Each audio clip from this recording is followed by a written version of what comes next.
Hey guys, tonight we're sneaking beyond those massive double doors, past the velvet curtains and those gleaming marble floors into a space most visitors never even knew was there. You're not a guest this evening, you're not even some far-off relative, you're part of the stuff. And your reality begins right behind that sitting room, through a cramped hallway that carries the faint scent of wet wool and boiled vegetables. There's no ceremony where you're going, no gilt-framed paintings or bright conservatories. Just a door, a plain, rigid door. It whines on its hinges as you shove it open, and instantly the whole mansion transforms. The elegance vanishes. The flooring shifts from shining wood to cold stone. The lighting changes too, dimmer, yellowed, gas-fueled, and the atmosphere thick, motionless, somewhat overheated from the kitchen furnace and saturated with things nobody upstairs once acknowledged. Ash, perspiration, vegetables, and occasionally something worse. You're inside the servants' quarters now, and here's your reality. You'll labour 12 to 16 hours today, yet you'll need to move like a phantom, never audible, seldom visible. And if someone from above catches a glimpse of your uniform from their peripheral vision, that's on you, not them. All right, before you settle in too comfortably, go ahead and hit that like button and subscribe. But only if it feels right to you, and hey, share your location and current time wherever you're listening from. I'd really like to know where you're tuning in from as we journey backward through time together. Lower the lights, turn on that fan for some ambient sound, and let's ease into tonight's little expedition. You shuffle ahead and the corridor narrows. It wasn't built for pleasure, just function. A panel of tarnished bells dangles to your left, each marked for a separate room in the estate. Sitting room, children's quarters, his lordship's office, and next to them, twisted cords wind upward through the walls, waiting for a pull from above that will call you forth like an actor in a performance. Only this isn't theatre, it's your existence now. You haven't even reached your bed yet. That's 4 more passages away. But your initial stop, before you're even permitted to consider yourself off duty, is the washing area. It's late, nearly 11.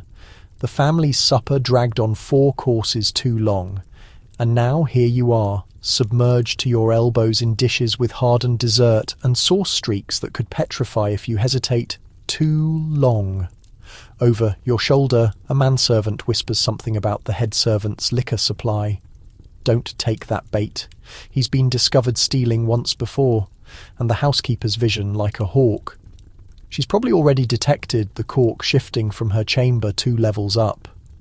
You drag your cloth across the final dish, stack it, and finally creep your way through the tight, low corridor that leads to the sleeping areas.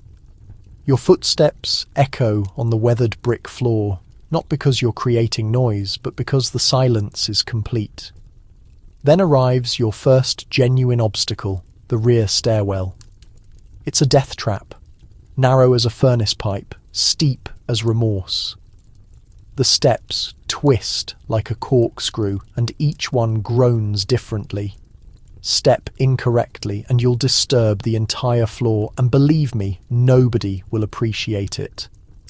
Even worse, the whole staircase is covered in a brown felt runner secured by brass rods polished just enough to make you lose your footing. At the summit is a low door with a black iron latch. The hinges screech like a dying rodent. You curse them quietly every night, but they never receive oil, because oil requires money. And you don't. Inside, the servant dormitories smell like starch and exhaustion. 6 beds, 1 coal heater, a fractured wash basin, and that one disturbing hairbrush somebody insists belonged to the previous maid who vanished.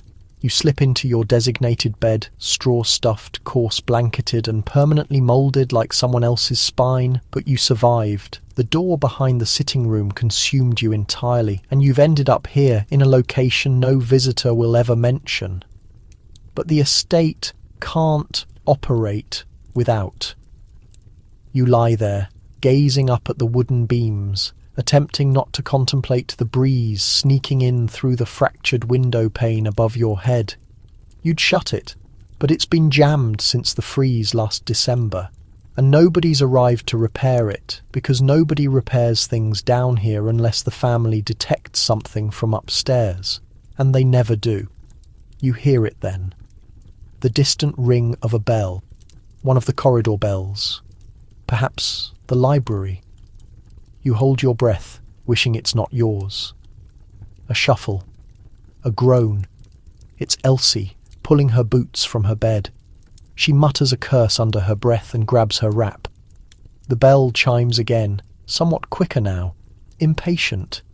She's midway down the stairs before the rest of you even blink. The bells control everything.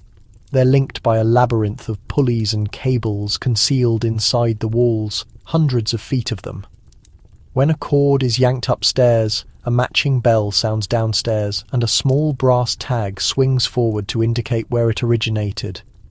Some newer estates even have levers that reset themselves like some sort of magic trick. But not here. Not in this location. You've already memorized the bells by tone. The sitting room bell is crisp and rapid. The children's quarters bell wobbles like a query. And the office bell, your least favourite, has a slow, miserable clang that somehow sounds like judgment. You swear it criticises you, and if the bell sounds more than twice, someone's furious. You'll discover that the hard way.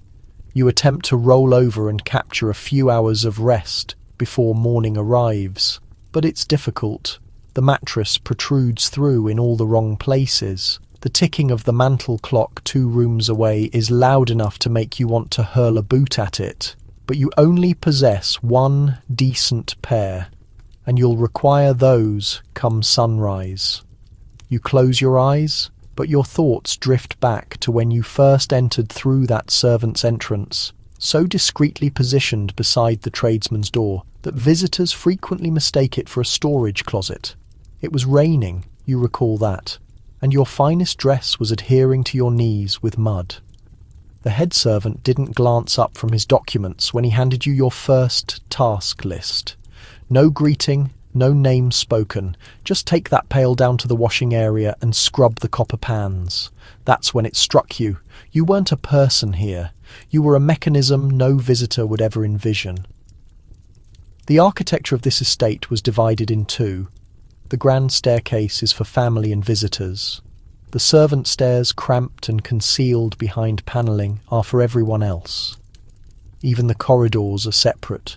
Maids' passages behind the walls, kitchen tunnels below, attics above that nobody ever climbs unless compelled.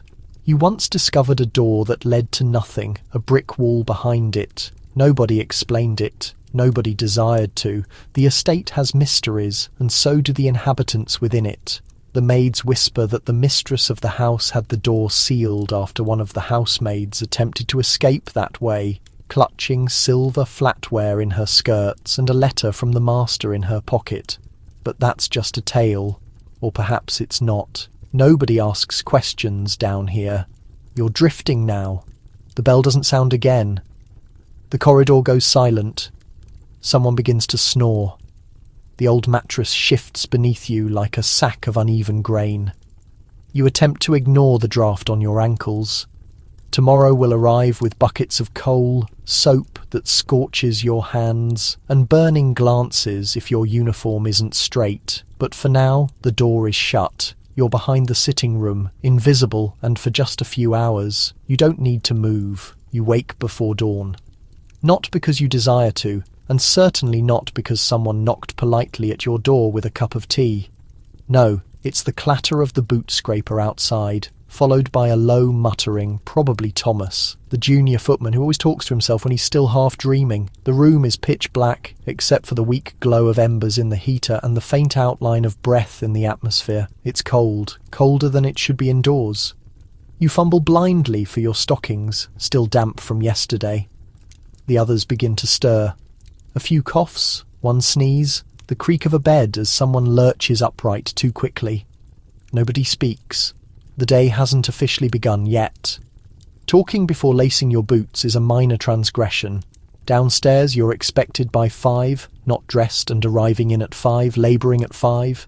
So you throw on your uniform, tuck the loose hair under your cap, and slip out into the passage, attempting not to bump the walls or knock over the mop that someone left leaning against the door frame. The washing area is always the first place to warm up, not in a comfortable way, but in the way a furnace room does. The fire's been banked low overnight, and it's your responsibility to stoke it. You grab the poker and work quickly, attempting not to inhale the ash that billows out. Sparks leap. The copper pot above the fire still contains last night's dishwater, grey and greasy, with a suspicious carrot floating in it like it's surrendered. First, you haul a full bucket from the yard, nearly breaking your back in the process, and dump it beside the stove. Your arm's already hurt and the sun's still hiding behind London's foggy horizon. Next, grates. You kneel in front of the iron fireplace in the morning chamber, scraping out the cinders into a pail. Your hands are black by the third grate, your knees are soaked by the fifth, and all the while you're listening, always listening for any creak above, any sudden ring of a bell, any whispered voice from behind a curtain saying, "She's late." Because if you are late, even by 2 minutes, you'll find the housekeeper waiting beside the stairs, arms folded, lips compressed. She won't yell, that's not her method. She'll simply record it. And when reference letters come around, that entry won't disappear. You rub your eyes, they burn from the coal dust. You haven't even had tea yet, but you continue through the library, the office, the dining chamber, cleaning each grate, resetting the kindling, ensuring every room appears as though nobody has ever stepped inside. That's the peculiar thing about your work. You're constantly erasing evidence of existence, only to disappear again like a ghost by the time you finish the grates and return to the washing area. Elsie's scrubbing vegetables. There's a pile of leeks on the table and a distinct smell of wet earth. The cook hasn't arrived yet, but her presence is already sensed. The knives are arranged, the chopping board wiped. Nobody dares to leave it otherwise.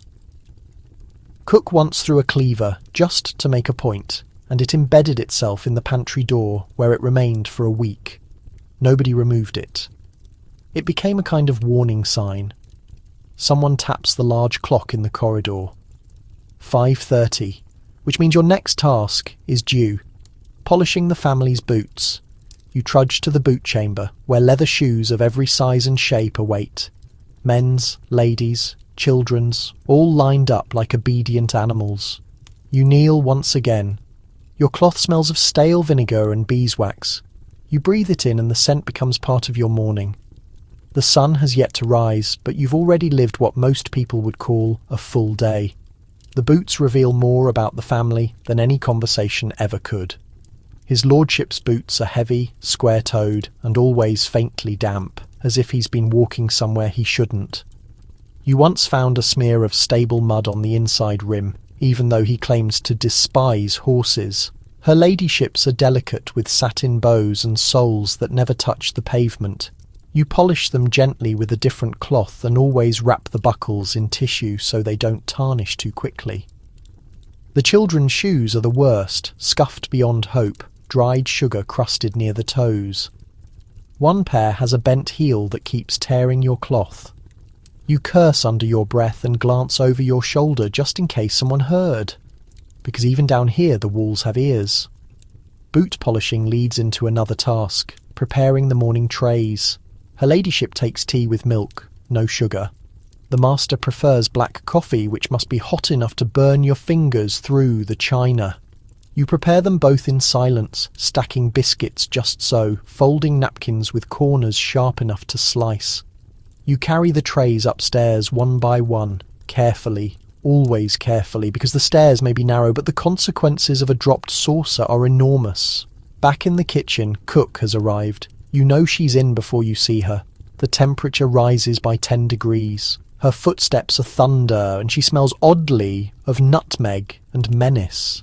She gives you a nod, which is rare, and begins issuing commands like a general. Someone's chopping parsley too loudly. Someone else didn't skim the fat properly. One girl dropped a spoon yesterday and is still receiving glares for it. You chop onions until your eyes burn, you wash pots so massive you could sleep inside them, and all the while the house above you slowly wakes, oblivious to the frantic ballet below. By 7 o'clock, the rest of the maids have scattered into their own little storms of activity. One's dressing the youngest daughter, another is sweeping the grand staircase with a silent broom. You, however, are in the children's quarters, arranging the children's toys in exactly the same sequence as yesterday, because routine apparently promotes moral behaviour. You've been told that your work matters, that it keeps the household functioning smoothly, but nobody ever thanks you. Not really. The closest anyone came was when the young master sneezed and said, "Bless you," not realising you were behind the curtain, polishing the fireplace tools. The day has officially begun. Now you can hear the grand clock in the hall strike 8. The sitting room doors open. Breakfast is served. You, of course, won't eat until much later. If there's bread left, if the cook's in a forgiving mood, if someone didn't take your corner of the washing area table already, you take a moment to lean against the wall outside the breakfast chamber, careful not to smudge the paint with your uniform.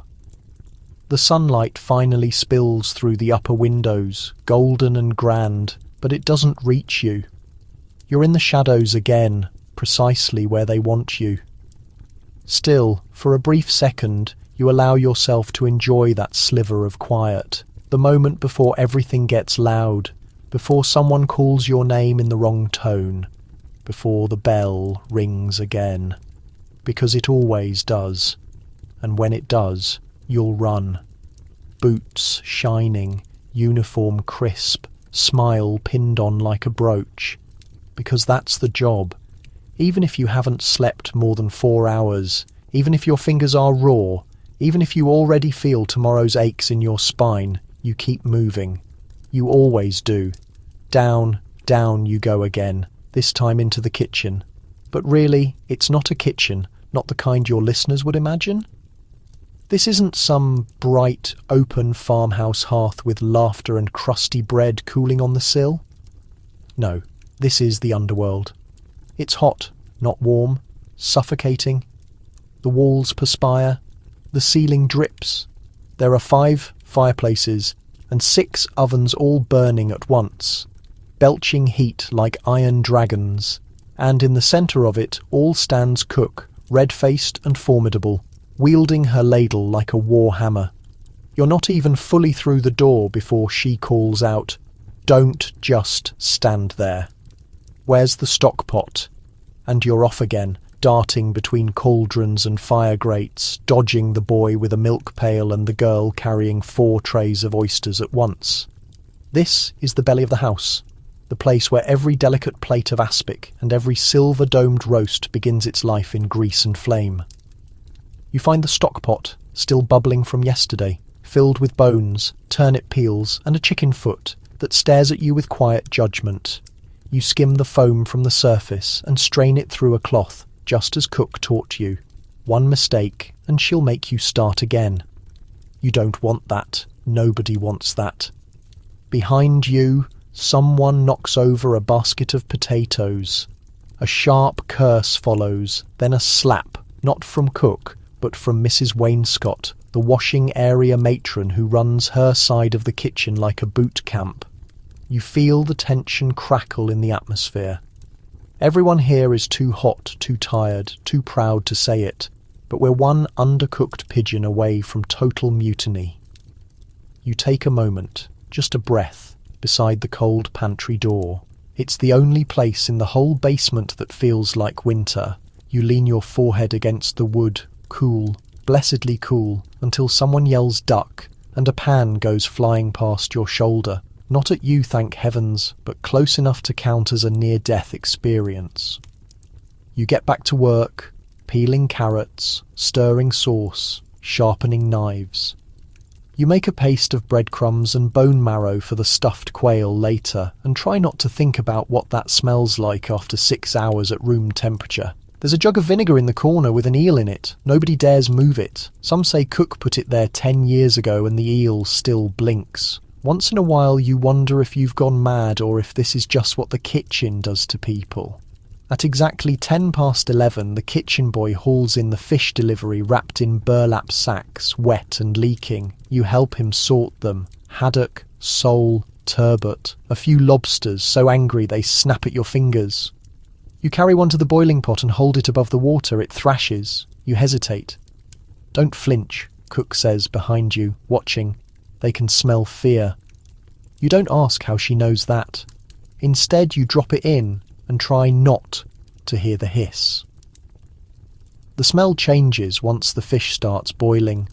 The buttery air thickens with brine and steam, and the entire kitchen becomes a foggy, slippery chaos of sizzle and shouting.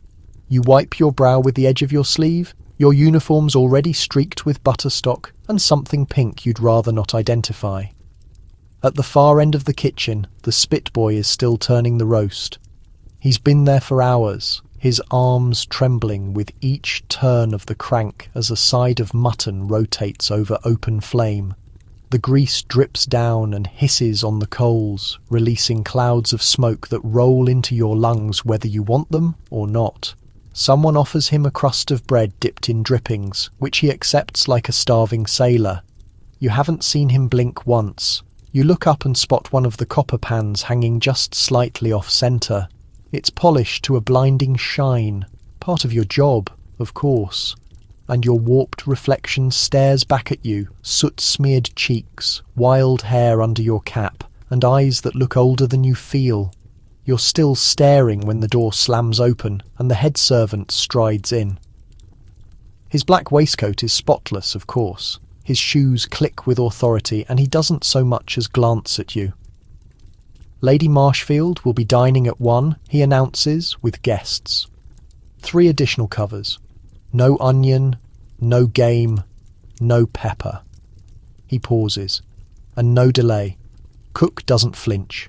We'll serve at 12:58. You have no idea how she manages that, nor how she remembers every food allergy and family feud through menus alone. But somehow, she does. The rest of the kitchen turns into a storm of motion. Cook's assistant begins layering a dish of poached eggs and creamed spinach with terrifying speed. The sauce girl is frantically whisking something that smells suspiciously of brandy and lemons. And you're tasked with plating the oysters. They arrive on a bed of shaved ice, served on delicate shells as thin as paper. You balance each one like a miniature treasure and sprinkle them with vinegar and minced shallot, just as Cook showed you last week. You hated oysters until you started handling them. Now you think you might still hate them, but with a kind of respect. There's a rule you've learned in the kitchen. Don't taste with your mouth, taste with your eyes. The family upstairs doesn't care if the sauce is too sharp or the meat's too pink. They care about the symmetry, the drama, the illusion of effortlessness. Your fingers are numb from holding the silver tongs so delicately, you shake them out when nobody's looking. Finally, with seconds to spare, the dishes are assembled, wiped, garnished, and arranged on a silver tray that nearly glows.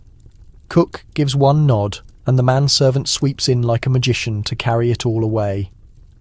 The kitchen exhales. There's no cheers, no congratulations, just the low clatter of ladles being dropped into the wash basin and the hiss of a kettle beginning to boil again. You sit on an overturned crate and stretch your legs. A drop of something, oil, soup, lobster juice hits your forehead from the low ceiling above, and you don't even flinch. From somewhere upstairs, you hear the faint chime of silver on china.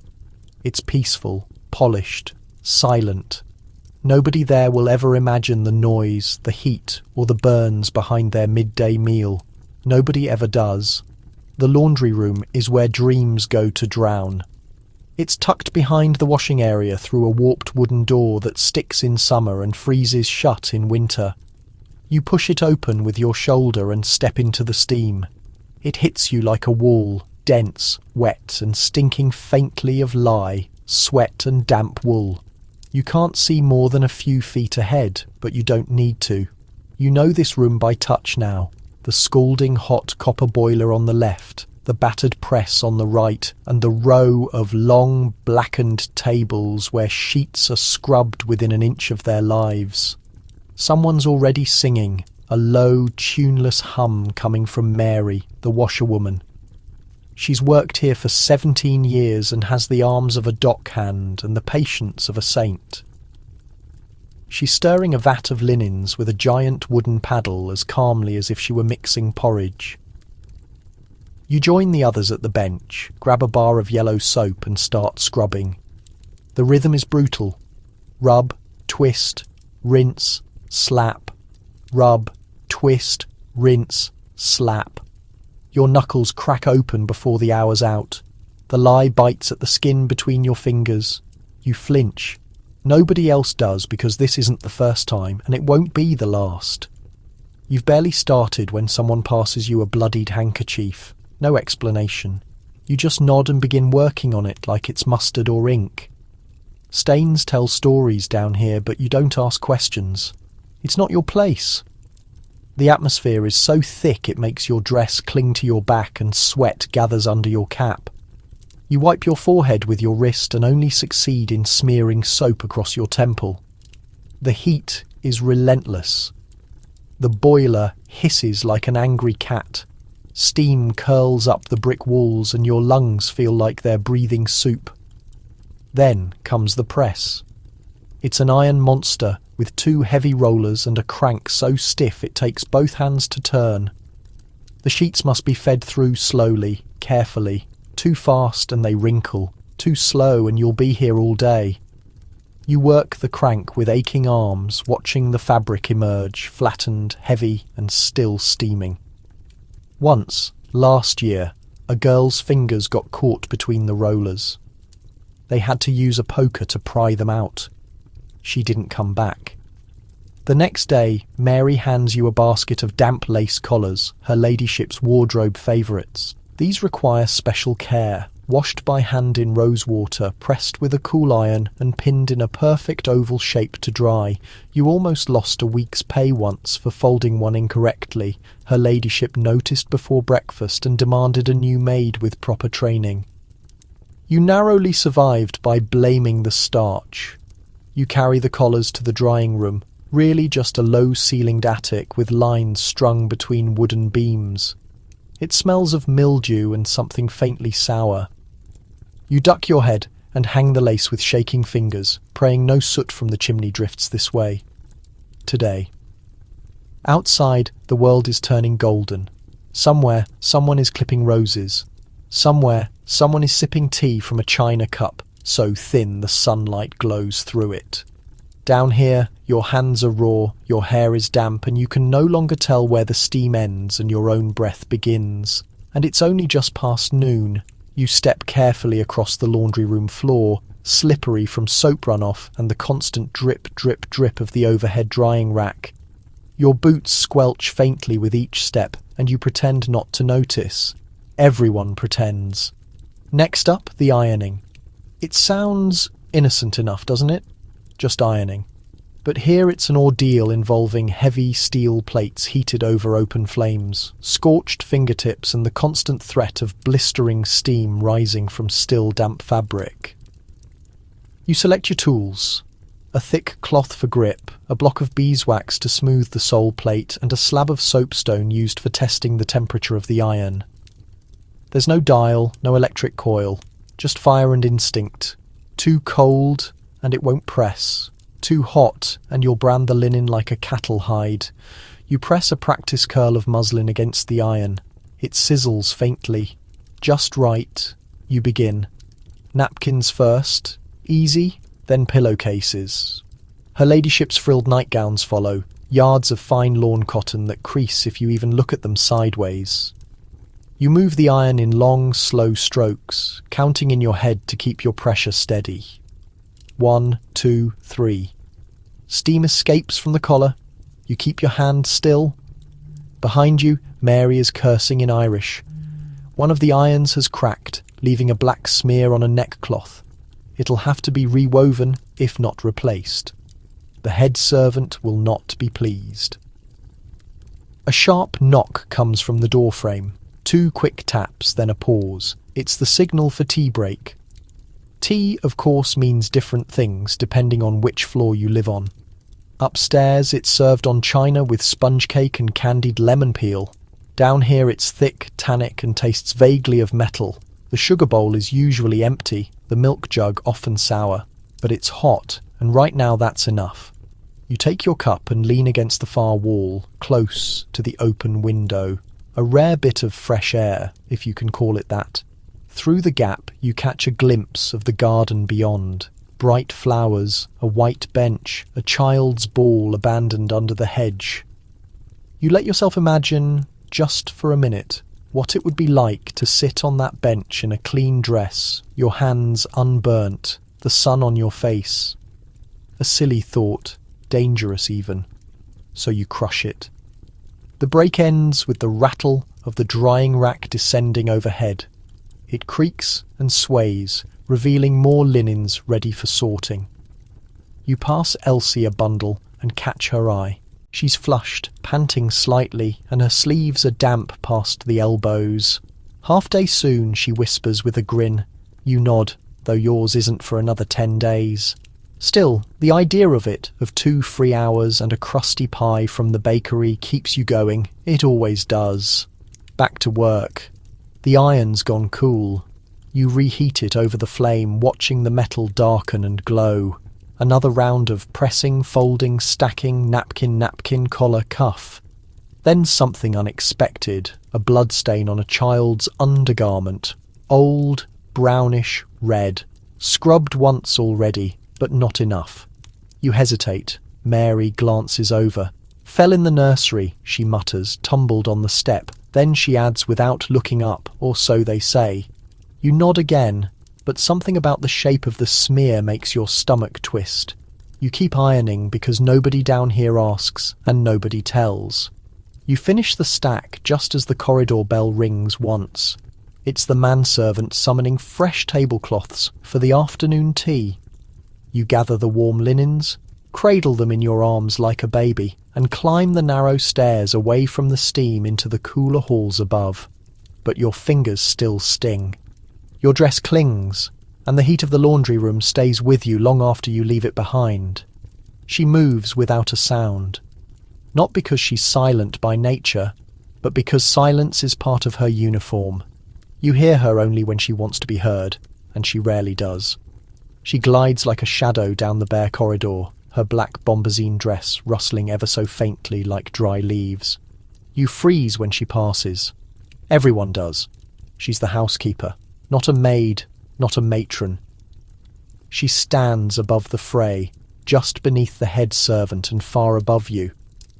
If this estate were a kingdom, the head servant might be its prime minister, but she is its spymaster. You see her now, standing in the housekeeper's room, where nobody else dares linger.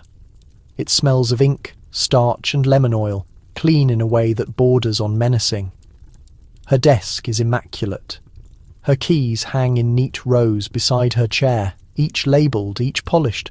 They open every cabinet, every storeroom, every drawer where secrets might be tucked. And make no mistake, she knows every secret.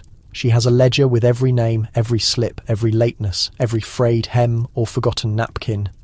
If you wore your boots on the main staircase last Thursday, she knows. If you smuggled leftover goose to the alley cat, she knows. If you dared speak to the second manservant after dark, oh, she absolutely knows. She doesn't scold, she writes. And what she writes may one day cost you your next position. Today she beckons you into her room. Just a nod. You obey, of course. She hands you a bundle, fresh linen covers for the sitting room furniture, and gives a single instruction. These must be changed before the guests arrive. Do be sure to lift the cushions this time. You flush, you forgot. Last time there were crumbs. The lady noticed. It's been recorded, you're sure of it. As you take the bundle, you glance down at her desk for just a second. There's a tiny ivory portrait of a girl about your age tucked into the corner. No frame, no dust, just quietly placed facing her chair. You've never seen the housekeeper speak of family, and nobody ever asks. But that picture has sat in that same corner for years, weathered at the edges, the ink slightly faded. Some say it was her daughter, some say a sister. Some say nothing. She never comments, only shifts the photo once each day to keep the sunlight off it. You climb the stairs toward the sitting room, linen bundle in hand, mind racing. You wonder how the housekeeper became what she is. She wasn't born to it. Nobody is. Perhaps she started in a washing area like you. Perhaps she burned herself on the same irons, scrubbed the same blood from the same shirts. But somewhere along the way she learned how to rise. They say she once served in a duke's household, that she carried messages between rooms like a trusted courier, never opening her mouth unless asked. That's the trick. Speak less, see more, remember everything. And if that's true, then this job isn't just about clean linens and polished brass. It's about survival. And maybe, just maybe, power. You finish changing the linen covers in the sitting room, carefully lifting each cushion, brushing away crumbs, smoothing every wrinkle until the furniture looks like it's never been touched at all. You don't sit, of course. No servant ever sits in this room unless commanded. Even the air seems to frown on it. As you replace the last pillow, you glance up and catch your reflection in the long mirror above the hearth. You look like a ghost. Pale, smudged eyes heavy, and yet the lines of your uniform are sharp. Your hair is pinned tight, and your posture remains correct. The housekeeper would approve. Back downstairs. The housekeeper passes you again in the passage. She doesn't speak, but you notice her glance, brief but deliberate, toward your uniform hem. You look down, a smear of soot from the grates, barely visible. But she spotted it, of course she did. She disappears around the corner, keys clinking faintly like wind chimes in a storm. That sound. The key ring rules more than just cabinets. It represents authority, access. She's the only woman allowed into every room without permission, including the master's office and the family's private quarters. The head servant might manage the wine cellar and the formal table settings, but she manages lives. There's a story, the junior maids whisper at night, that once a lady of the house tried to dismiss her over a broken vase. The housekeeper packed her bags in silence and walked out the front door before anyone could stop her. By dawn, the entire household was in disarray. Drawers unlocked, stores miscounted, maids crying over who got which key. The lady sent a carriage that very day to beg her return. She came back by evening, not smiling, just returned. Nobody ever questioned her again. You wonder if that story is true, or if it's one of those myths that makes her seem larger than life, part woman, part phantom. Later, you find yourself near her office again, delivering a bottle of vinegar and fresh cloths. She's writing in her ledger, and the scratch of her pen is the only sound in the passage. You glance down. She's noting dates, initials, times. You spot your name. Just a glimpse. Next to it, a number. 7. You hold your breath, but she doesn't look up, just finishes the line, closes the book, and says softly, "That will be all." You nod and retreat. The rest of the day passes like ink on linen, stains you try to scrub away, even though they always leave a shadow. By the evening, you're in the servants' hall, folding napkins into swans for tomorrow's luncheon. The head servant's voice echoes somewhere behind you, booming and polished, giving orders like an admiral. But the housekeeper, she glides past, drops a glance toward the candle that's burning too low, and without a word, someone rushes to trim the wick. Power isn't always loud. Sometimes it's the quiet woman with the keys, the records, and the stare that makes you fix your collar without knowing why. Sometimes it's the one who sees everything and writes it all down. There's a sound you'll never forget once you've worked below stairs. The bell. It rings without warning, sometimes sharp, sometimes slow, but always clear, always urgent. It cuts through walls, through steam, through conversation, and once it rings, you move. The bellboard is mounted on the servants' corridor wall, just opposite the pantry. It's a polished slab of mahogany with brass labels, one for each room upstairs and a dangling wire behind each, connected to pulleys and cords that snake invisibly through the house. Some grand estates had electric systems. You walk past it now, this living thing made of rope and brass, still running on string and tension. The drawing room bell lets out a soft ting. its label tips forward. No hesitation from you. You're already racing up the back staircase, skirts bunched in your fists, holding your breath. Here's what matters. The main stairs are off limits to you, always. They sweep wide and curve like some grand theatre lobby, reserved for guests, for ladies and lords, for people with titles and leisure. The back stairs are yours, always, even when it means angling a silver tray sideways just to slip past a corner, even when it means taking 4 flights where others take 2, even when you stumble, and plenty do. These walls press in close, suffocating almost. The banisters worn smooth from countless hurried hands. Your shoes scrape the same worn grooves every servant before you left in these steps, invisible tracks climbing up the wall. You hit the second-floor landing and stop at the service door. It's painted to match the wainscoting, practically invisible unless you're looking for it. A tiny latch, a quiet groan, and you're behind the wall. This maid's passage barely fits your shoulders. The wallpaper's ancient here, edges curling. Dust collects in corners no broom can reach. You move quietly, your breathing loud in your own ears. A peephole catches light in the panelling on your right. They're everywhere in this house, tiny cutouts for footmen to check if the drawing room's empty or see if a guest needs more brandy. You looked through one before, just once. The memory sticks. Her ladyship in powder blue, collapsed in a chair, eyes rimmed red, letter clutched in her lap. You stepped back before she noticed, never spoke of it. Still wonder what that letter contained. You tap once on the drawing room door. A beat, then a voice. Enter. You slip in, eyes lowered, spine straight, tray balanced. You place the tea beside her ladyship and disappear before her sigh finishes. That's how it works. Deliver, withdraw, only speak when spoken to. In the passageway again, silence wraps around you, almost comforting.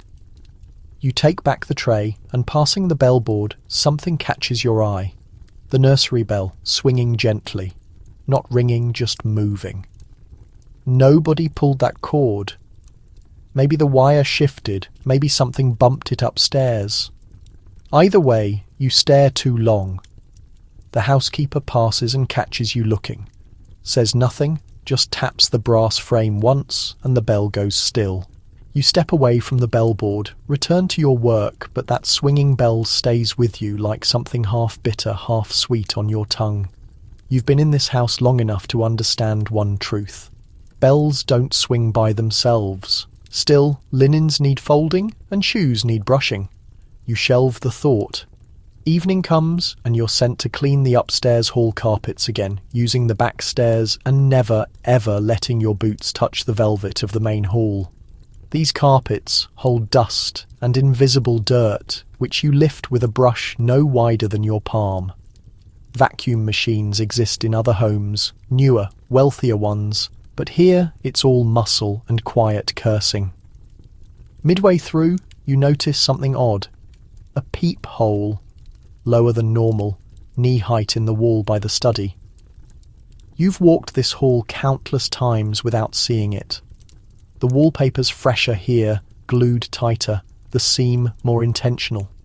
You crouch down, but before you dare peek through, the hallway erupts with double bells. The urgent, clanging kind that means both drawing room and study rang together. It shouldn't be possible. Nobody's supposed to pull 2 cords at once. But there they are. Both labels swinging, both wires taut, the whole board shaking faintly like a nervous tremor. You go rigid, then you bolt.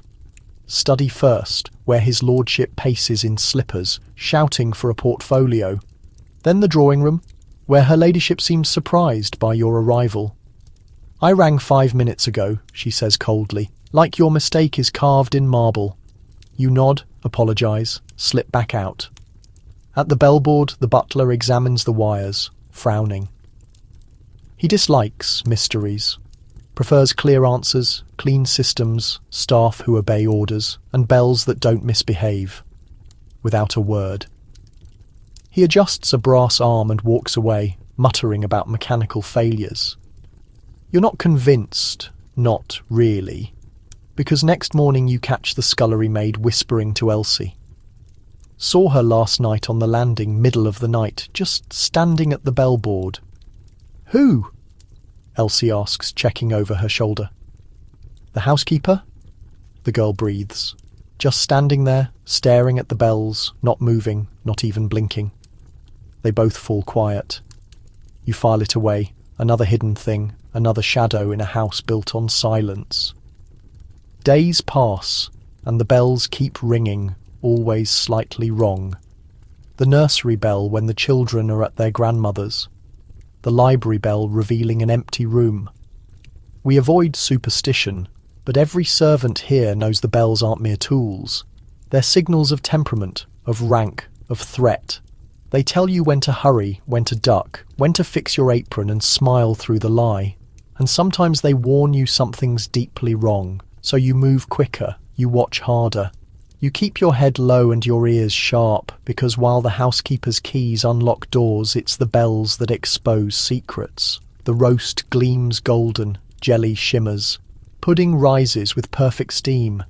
You've spent hours helping craft this feast for the family's dinner, polishing silverware, cutting fruit into flower shapes, watching the cook mumble over the gravy boat like summoning royalty.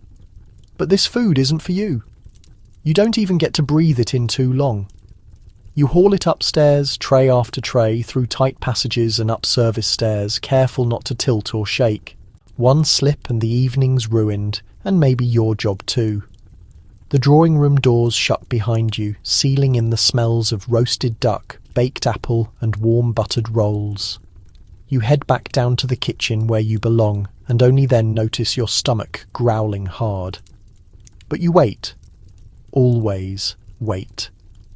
Down in the scullery the after-meal begins. Nothing fancy, no tablecloth, no decoration, just worn benches, a cracked table and battered plates stacked near a mustard jar that's seen better years.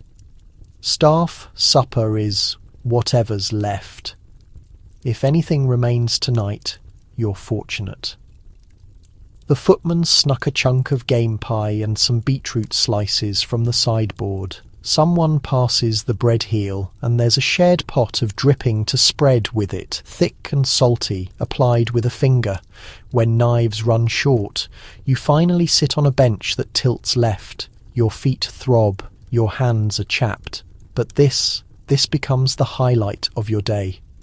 Because here, in this dim corner of the house, around a table marked by stew and soot, you can talk. Not loudly, not carelessly. But enough. Elsie grimaces after chewing something suspiciously rubbery. Think this used to be jelly? Someone snorts. The stable boy hands her a pickle as consolation. Laughter rises, soft and fragile like stolen air. Nobody's truly relaxed. There's always a bell, always footsteps. But something's reassuring about eating together, even scraps. The walls surrounding you are cracked and marked. Candlelight wavers in the draught from the coal chute. But right now you feel more human than you have all day, until the butler appears. He doesn't raise his voice. Doesn't have to. One glance from him and talking stops. The atmosphere collapses like failed pastry. He checks the plates, half empty, half clean, gives a slight nod. Then says, "When you finish, the hallway needs mopping." Her ladyship spotted footprints. Nobody dares suggest they're probably hers.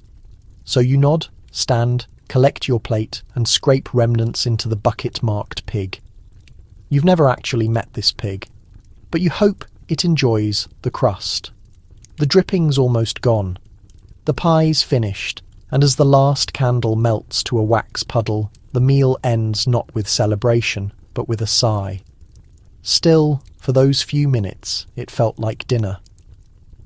You mop the hall floor in silence, dragging damp cloth over footprints that could be yours or the butler's or even her ladyship's embroidered slippers. Doesn't matter. They're erased now. The marble shines again. The house demands perfection. Later, you sneak back to the scullery for proper tea. Well, what counts as proper? The pot's stained, the leaves reused, but it's hot and the mug fits nicely in your aching hands. You sit near the back wall, beneath hooks where aprons hang like exhausted spirits. You spot it then, something darting under the table. Not a mouse, larger, a rat. Nobody screams, obviously not. This isn't the upstairs nursery where vermin mean catastrophe. Down here, their background, the scullery rat's been around for months. You figure it lives behind the coal buckets. Some people name it, some toss it scraps, others hiss when it gets bold. It watches you now, whiskers twitching as if saying, "We're not so different, you and me." You throw it a bread edge and keep drinking your tea. Elsie drops beside you, pinching her cheeks for colour. She does this before every upstairs trip, even just delivering towels. "They want us looking lively," she says with a grin. She produces a tiny mirror from her apron, barely bigger than a coin, adjusts her cap. The mirror's cracked, says it came from her ladyship's discarded makeup box. She didn't want it after it chipped, so I took it. You both laugh softly. Then someone mentions nursery stew. Apparently the cook made excess, or maybe the children didn't eat enough. Either way, there's a pot cooling on the sideboard, contains turnips, barley and something greyish floating inside. You ladle some into a chipped bowl and blow on the steam. Tastes better than it looks. Not much, but enough. Someone discovers the tray of over-baked scones, meant for tea but left too long in the oven, hard as rocks but edible when soaked. You each grab one, dunking in tea until they're soft enough to chew. The butler passes again, doesn't pause, but you all freeze until his footsteps disappear. That's how meals work down here. Never fully yours. Always a risk, a bell, a voice, a sudden command that pulls you away mid-bite. Yet in these scraps and seconds, you learn something crucial. How to survive on crumbs without ever looking hungry. You help clear bowls, rinse cups. Someone hums a lullaby nobody admits recognizing. And when everything's clean, you pass through the scullery door into the dim corridor leading to your bunk. You don't mention the wobbly jelly or the staring rat or the extra chewy stew. You just carry tea's warmth in your chest and laughter's memory folded deep in your apron pocket. Because down here, a shared crust becomes a feast, and supper, however humble, is holy. It begins with a look, not from a guest, not from the master, but from the butler. A slight chin tilt, his mouth tightening as he watches you pour wine. "Just a bit too quick again," he says later in the pantry, voice low and frost-edged, smooth like water on glass. You nod. Of course you nod. You practice with an empty decanter until your wrist aches and red liquid stops sloshing, starts gliding. Because in this house, hierarchy isn't just spoken, it's poured. The butler rules downstairs. He commands the wine, the table arrangements, the ceremonial rhythm of every formal meal. His waistcoat stays spotless, his posture so rigid it could support a candlestick. He rarely shouts, but when he does, someone forgot which spoon follows the fish fork. Then there's the under-butler, the footman, the first housemaid, the scullery girls, the tweenies, all ranked and positioned like an invisible chess set, every move rehearsed. Your spot's somewhere middle, low enough to dismiss, high enough to blame. Today you're setting the table for lunch under the butler's watch, forks precisely 1 inch from the edge. Napkin folds must look like swans, not ducks. Swans. One girl folded them, like ducks once, and got sent to the coal store for a week. Even your tools have hierarchy. Polished silver cloths go to senior maids, rags to juniors. Bread knives get polished by footmen, but carving knives only by the under-butler. No exceptions, and everyone watches everyone. Because here's the ugly truth of servants' quarters. When you're all at the bottom, the only way to strike is sideways. Elsie gets ignored for laughing too loud near the pantry. A footman gets mysteriously reassigned after sharing a pear tart with a housemaid. One word whispered over the ironing board can stick like soot on lace. But the worst offence? Ambition. Everyone wants to rise. Nobody says it aloud. That's dangerous. The girl who asked the housekeeper for extra duty last month hasn't had a decent shift since. So you keep your eyes down, you polish, you serve, you nod. Until today. Today the under-butler corrects your butter dish placement. He sighs theatrically and says, "Perhaps you're not meant for service after all." You stay silent, but something sparks in you. Something small and sharp, because you were meant enough to scrub his lordship's cuff after gravy spilled. Meant enough to haul a trunk bigger than you up 3 flights last week. Meant enough to lie for a guest who came home wearing someone else's brooch. But nobody thanks you. They only notice misplaced spoons. Still, you keep the tray steady.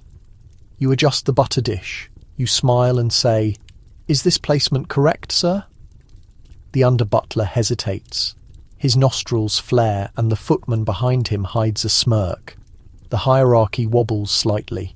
You head back to the scullery with the empty tray. But something's changed. The butter dish sits exactly where it belongs. The napkins fold like swans, yet strange tension hums beneath your skin, like you've touched a wire running through the entire house. The hierarchy has seen you. That's not always good. Elsie finds you stacking plates and nudges your elbow. "You okay?" she whispers. You nod, but she sees it too. That spark, that gleam that comes when someone's no longer content staying where they've been placed. Because in this house, everything depends on position. Not just upstairs, where titles and inheritance determine who gets the best dinner seat, but down here, where whose hands touch silver versus soap shapes your whole future. Even meals get ranked. Senior maids get the best bread slices, footmen get second pick, tweenies get crusts if anything's left. And don't even think about reaching for good butter unless someone above you offers first. Same rules govern where you sleep. First maids get rooms with windows. You sleep in the attic, 5 to a room under a sloped ceiling that leaks when it rains. Water drips exactly above your pillow. You've learned to shift sideways while sleeping without waking. Promotion comes rarely and slowly, but sometimes it comes. A footman might become a valet, a housemaid might rise to parlourmaid, then first housemaid, and if truly patient, might someday carry the housekeeper's keys. But ambition must stay quiet. Because the moment you say "I'd like to rise," someone else says she thinks she's better than us, and suddenly your bucket disappears, your apron gets switched, your name drops off the tea list. Petty, sure, but down here, power gets measured in slights. You watched last week when the second footman got a new waistcoat and the others accidentally served him salted tea. Or when a chambermaid admitted she could read French and suddenly her laundry kept vanishing. You've learned the game. You polish extra, but never faster than your superior. You stand straighter, but only when the butler's not watching. You speak clearly, but never first. Because in this house, obedience means survival, but invisibility means power. Still, the seed's planted. That tiny moment at the butter dish, so small, so polite, felt like the smallest crack in the ceiling, and you've started wondering what happens if that crack widens. Back in the hall, the bell rings again. This time it's the morning room. Her ladyship left her embroidery hoop and wants it retrieved. You're sent. Passing through the drawing room, you spot the family laughing, eating, the butler at his station, stoic and smug. The under-butler flicks his eyes toward you briefly. You lower your head. You move as expected, but walking away, you lift your chin just slightly higher than you should, and you swear next time you place that butter dish, it'll stay exactly where you set it. The bedchambers stay eerily quiet. Too quiet. There's a stillness here you don't find elsewhere in the house. Not in the scullery's clatter, not in the kitchen's thunder, not even in the servants' corridor's strange hush. This silence is cultivated, intentional, like a greenhouse for wealthy people's dreams, and you're expected to glide through it like a ghost. This morning, you're on bedroom duty.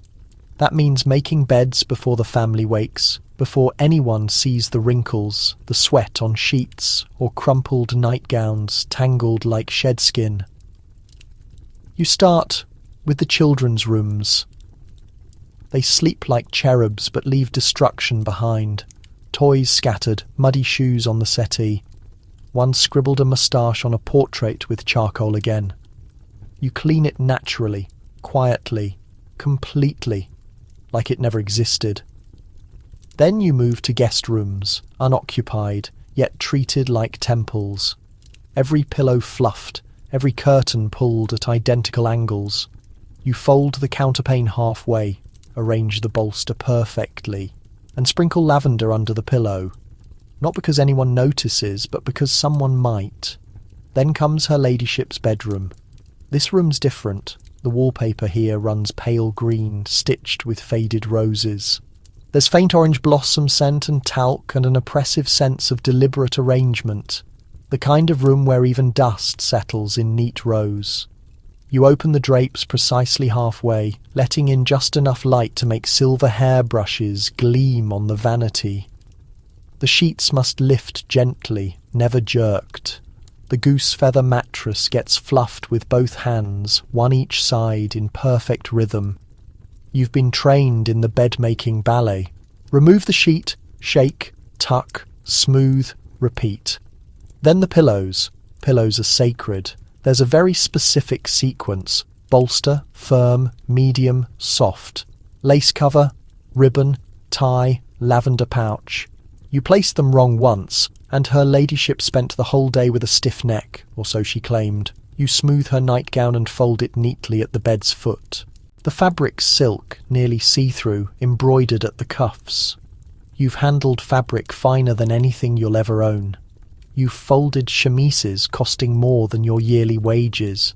You've also discovered odd things in the linens. A torn letter once, smudged with ink. A small glass vial, empty. Once a locket hidden beneath the mattress, still warm. You never ask, never mention it, because the bedchamber rule is simple. You may enter, but you must never be witnessed, not just by the family, but by the room itself. No stray hairs, no footprints on the rug. You're the ghost arriving before the waking world begins. After the ladies' room, you turn to his lordship's chamber. Different again, less floral, more leather. Brandy and old book smell lingers in the curtains. There are cigars tucked in a crystal dish, and yesterday's shirt still hangs from the wardrobe handle. You grab the laundry basket. You avoid examining the stains too closely. You catch your reflection in the wardrobe mirror. You're flushed, exhausted, apron dusted with down, but your hands move with practiced grace. In this room, like all others, you leave no trace. No scent, no shadow. Only perfection. The clock on his lordship's dressing table ticks too loud. You finish folding the last of his undergarments, starched, monogrammed, and laid out in the precise order he wants. Shirt collar, cuffs, handkerchief. One step wrong and he'll summon the valet with that long-suffering sigh, the one suggesting the universe itself inconveniences him. You move next to the chamber pot. Yes, still used. Not always, but often enough that you check. Every morning you lift the lid with practiced indifference, empty it at the servant's sluice, and scrub it with soap and scalding water. You're supposed to do this silently, discreetly. Nobility doesn't produce waste, after all. Only staff who dispose of it. The irony isn't lost on you. You carry the now spotless pot back to its cabinet and on the way past the lady's morning room. She's inside, sipping weak tea and reading a letter with shaking hands. Her back's to you. You pause, just momentarily. Then you notice the loose hairpin on the floor, one of hers. You kneel, pick it up, and place it gently on the small writing desk, without a sound. She doesn't look at you, but you feel the air shift. Some quiet acknowledgement, or maybe just shared exhaustion. You retreat before she reconsiders. Down the hall, other maids work hard. You glimpse through half-open doors, someone airing sheets, someone else scrubbing a slipper with a toothbrush. The upstairs is its own battlefield, fought with linen and lavender, where the enemy is dust, disorder, and being noticed. Because here's the strange part. The goal isn't praise, it's absence. If you do your job perfectly, nobody says anything. They'll walk into a made bed, fresh water in the pitcher, a ribbon tied exactly like yesterday's, and assume it all appeared by magic. That's the cruel beauty of this work. Invisibility equals success. But if a pillow's misplaced, if a towel's still damp, if one ash speck remains on the hearth, you'll hear about it. The housekeeper will hear about it, and so will the next family employing you. Because reputations follow servants like coal dust on cuffs. Back downstairs, you strip off your gloves and shake out your arms. They're sore from smoothing and folding, but you can't complain. The first housemaid once said the only cure for ache is getting better at not noticing it. You pass the linen press, heading to the laundry chute. It's jammed again, stuffed with too many damp sheets. You shove it with your hip, hard enough to rattle the brass, and hear a whomp as the mass drops down.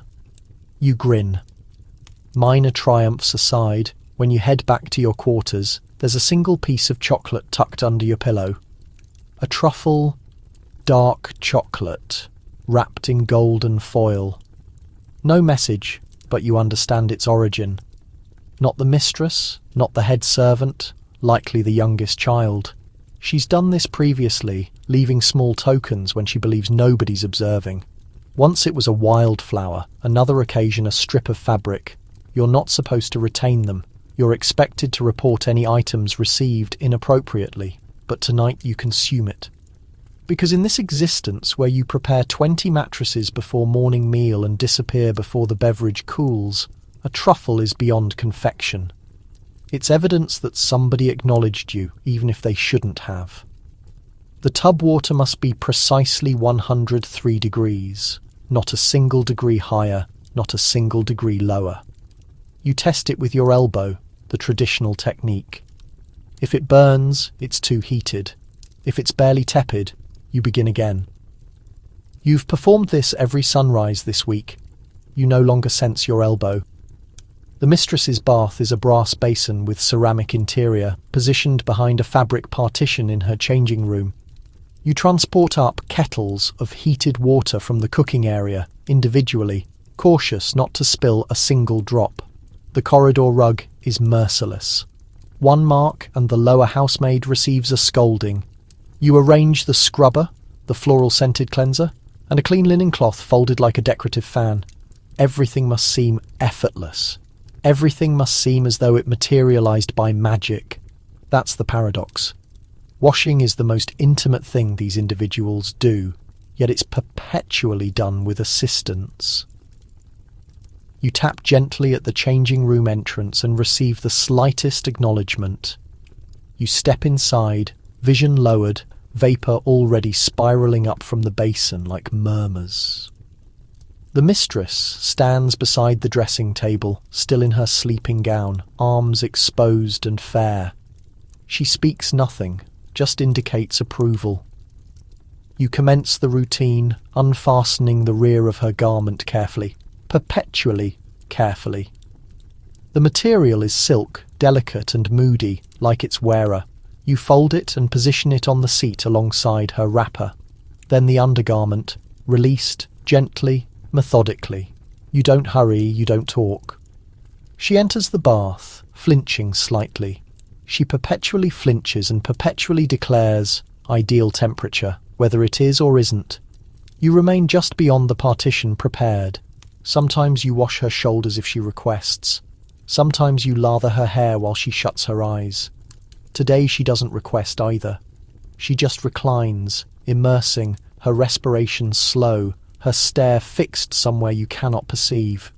You've understood her form longer than you've understood some individuals of your own relatives.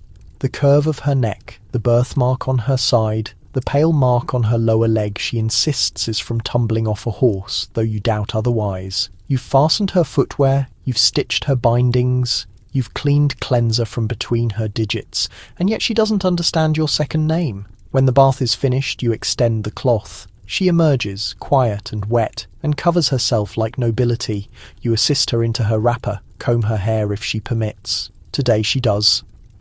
You tally each pull. 20, 40, 60, until her head eases beneath your palm. Then she states in that airy voice that perpetually comes just before the release, that will be sufficient. You bow and depart. Below, you clean out the scrubber and suspend the cloths to air. The vapour still adheres to your garment. You smell like blossoms and brine. You don't understand if the aroma is hers or yours anymore. You're still considering her quietness when somebody summons you to the gentleman's quarters. He's demanded assistance, and it's not even midday. You pause at the entrance of the gentleman's chamber. The entrance is partially open, as if left that way intentionally. The corridor beyond you is quiet, excessively quiet. You tap once, gentle as a whisper. No response, nevertheless. You enter inside.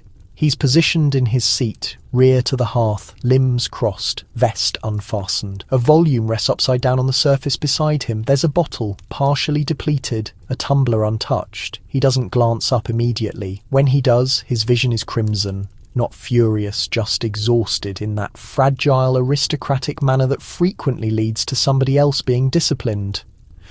"I require a clean neckpiece," he states. This particular one's rigid. You observe the neckpiece. It is rigid because it's starched to excellence, precisely as he favours it.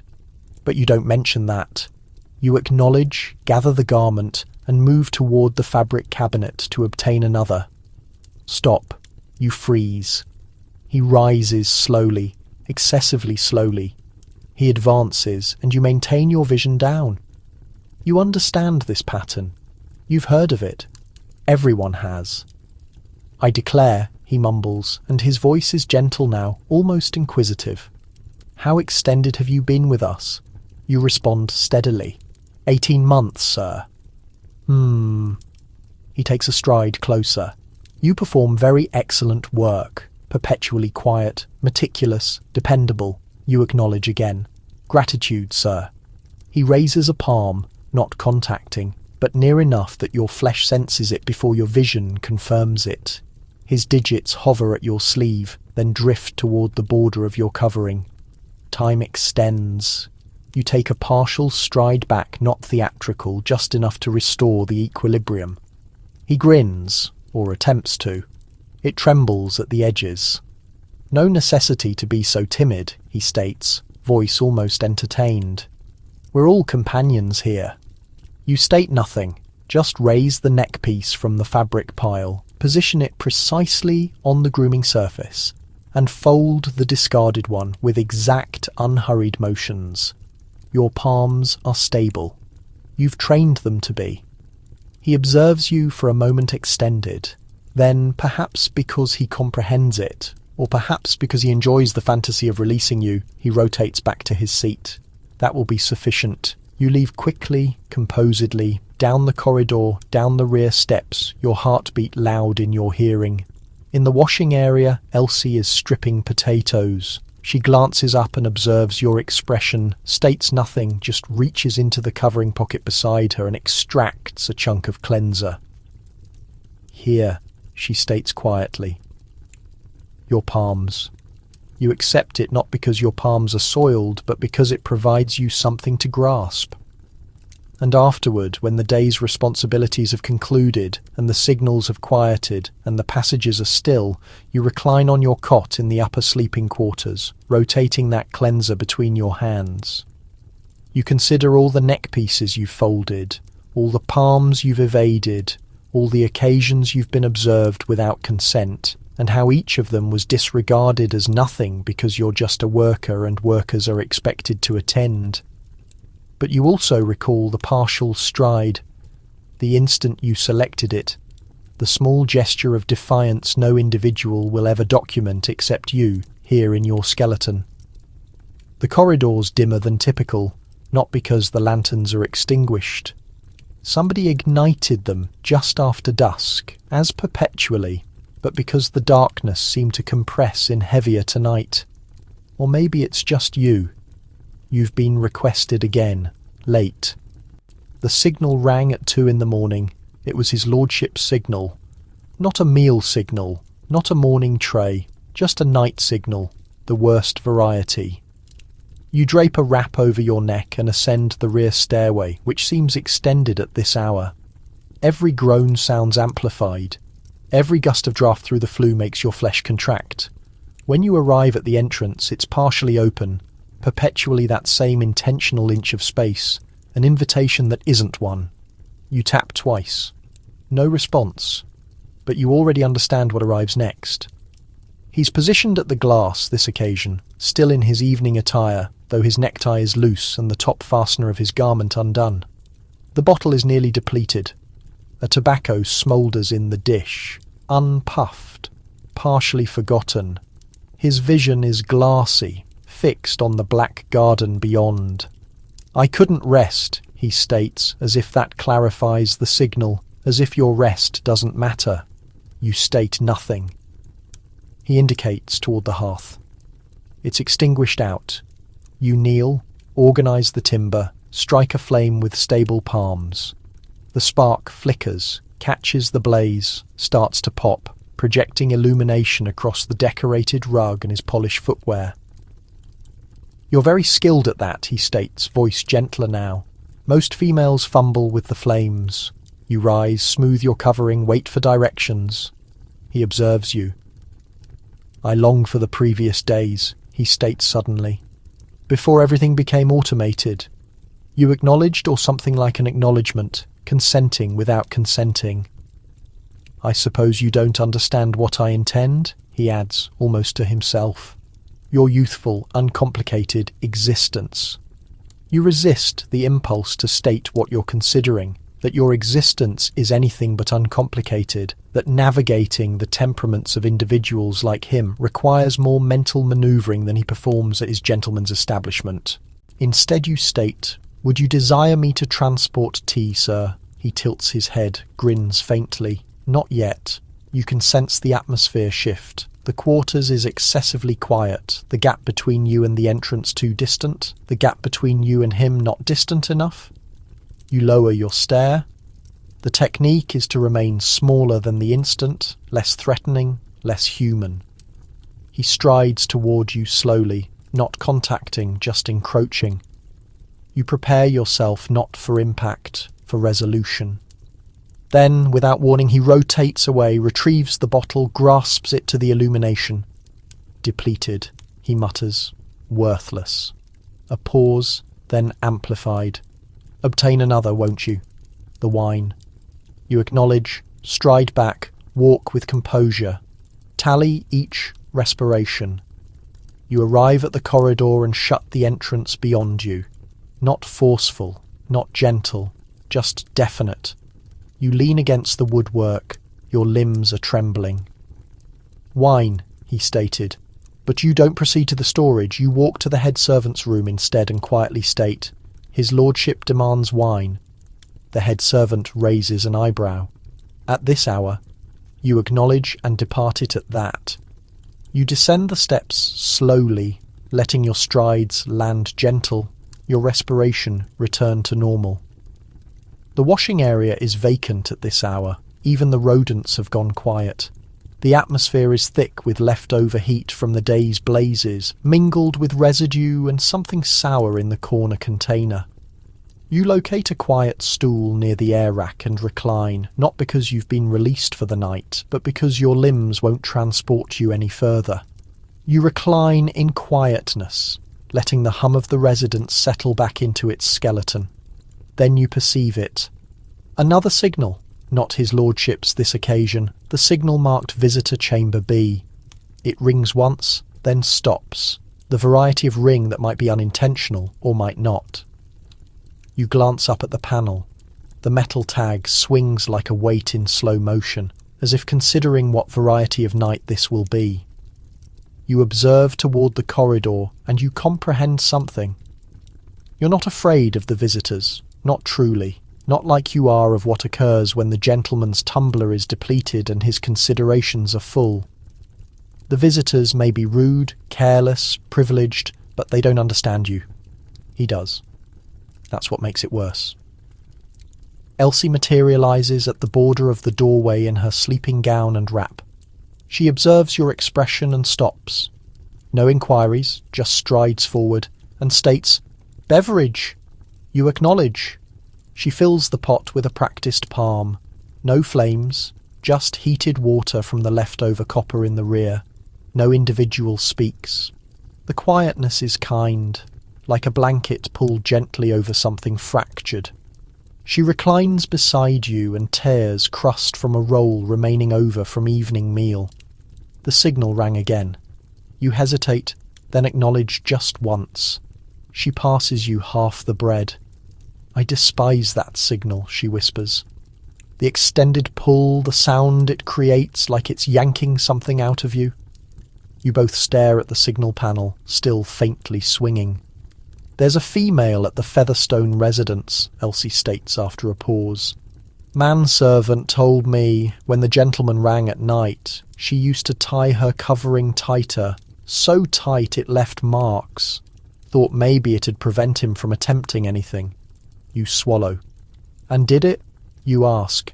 Elsie shrugs. No individual understands. But she doesn't work there anymore. You sip your beverage. The bitterness isn't from the leaves. Afterward, in the upper sleeping quarters, you lie awake.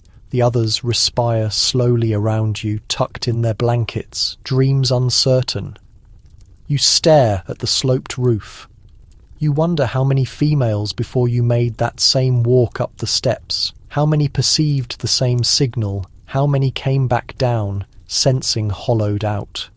You rotate over, attempt to rest, and when you finally drift, it's into a dream where the signals stay quiet, the entrances stay shut, and the firelight is only ever warm up 7 groaning steps. Beyond an entrance that sticks in the warm season and warps in the cold season lies the only space in the residence that belongs to you, the workers' sleeping quarters. Well, belongs is a generous word. You share it, of course, with 4 others at the instant, sometimes 6, once during Christmas period, 8 bodies crammed into this upper quarters with its low roof and 1 draughty glass nailed partially shut. The surfaces are slanted close, like the residence is gently attempting to fold in on you, and a single flame lights the distant end, its spark flickering from the respiration of somebody snoring. This is where you rest, where you suspend your 1 extra garment on a crooked nail, where you maintain your treasures in a container under the mattress, a fastener from your father's jacket, a card of the shore you've never visited, and a piece you've promised never to expend. You drop onto your cot, which groans in objection. The cushion is hay, bumpy, and smells faintly of the individual who had it before you, but it's yours now, mostly. You've shaped the hay just enough to fit the arc of your spine. You've tucked a cloth into the crack in the surface to stop the draft from whistling through you. Lie still for an instant and just respire. The upper quarters perpetually smells like fabric. Damp fabric in cold season. Dusty fabric in warm season. Somebody's footwear are air near the heater. Somebody else has suspended stockings from the base of her mattress, hoping they'll be warm by sunrise. There's a quiet whisper from the distant end, somebody reciting a prayer or a verse or both.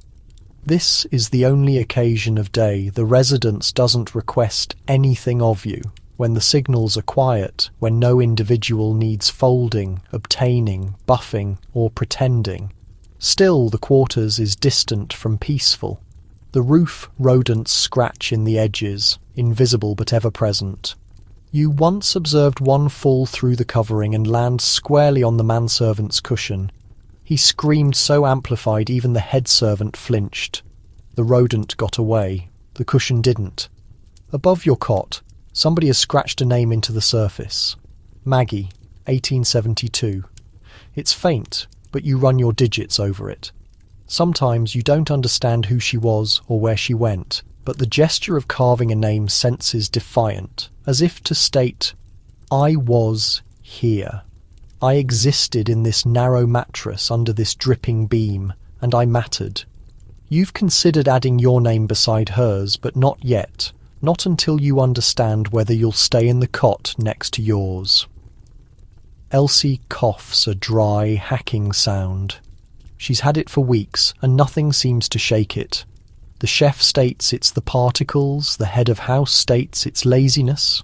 You consider it might be something deeper. You reach over and pass her your water container. She accepts it without a word, drinks and passes it back. The glass rattles in the draught, the flue moans, and outside the metropolis respires, so close yet impossibly distant.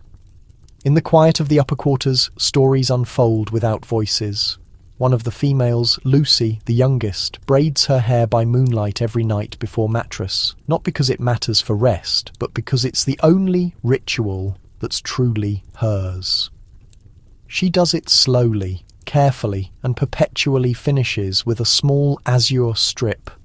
You've never asked where she obtained it, but you suspect it came from somebody upstairs, maybe one of the youngsters, maybe somebody kinder. At the distant end of the quarters, beneath the beam where spiders nest, Ada rests with one palm clenched under her cushion. She never states why. Some nights she mutters names in her rest. Foreign names, partial English, partial lost. She states she came from somewhere near Manchester, but others whisper about Ireland. No individual asks, no individual dares. Every female in this quarters has transported something up these steps. They're not supposed to have a letter, a picture, a stitched fragment of lace. One maintains a pair of footwear she's no longer permitted to wear, wrapped in material and concealed beyond the heater. Another has a dried blossom pressed flat between scripture pages, though she hasn't been to worship in years.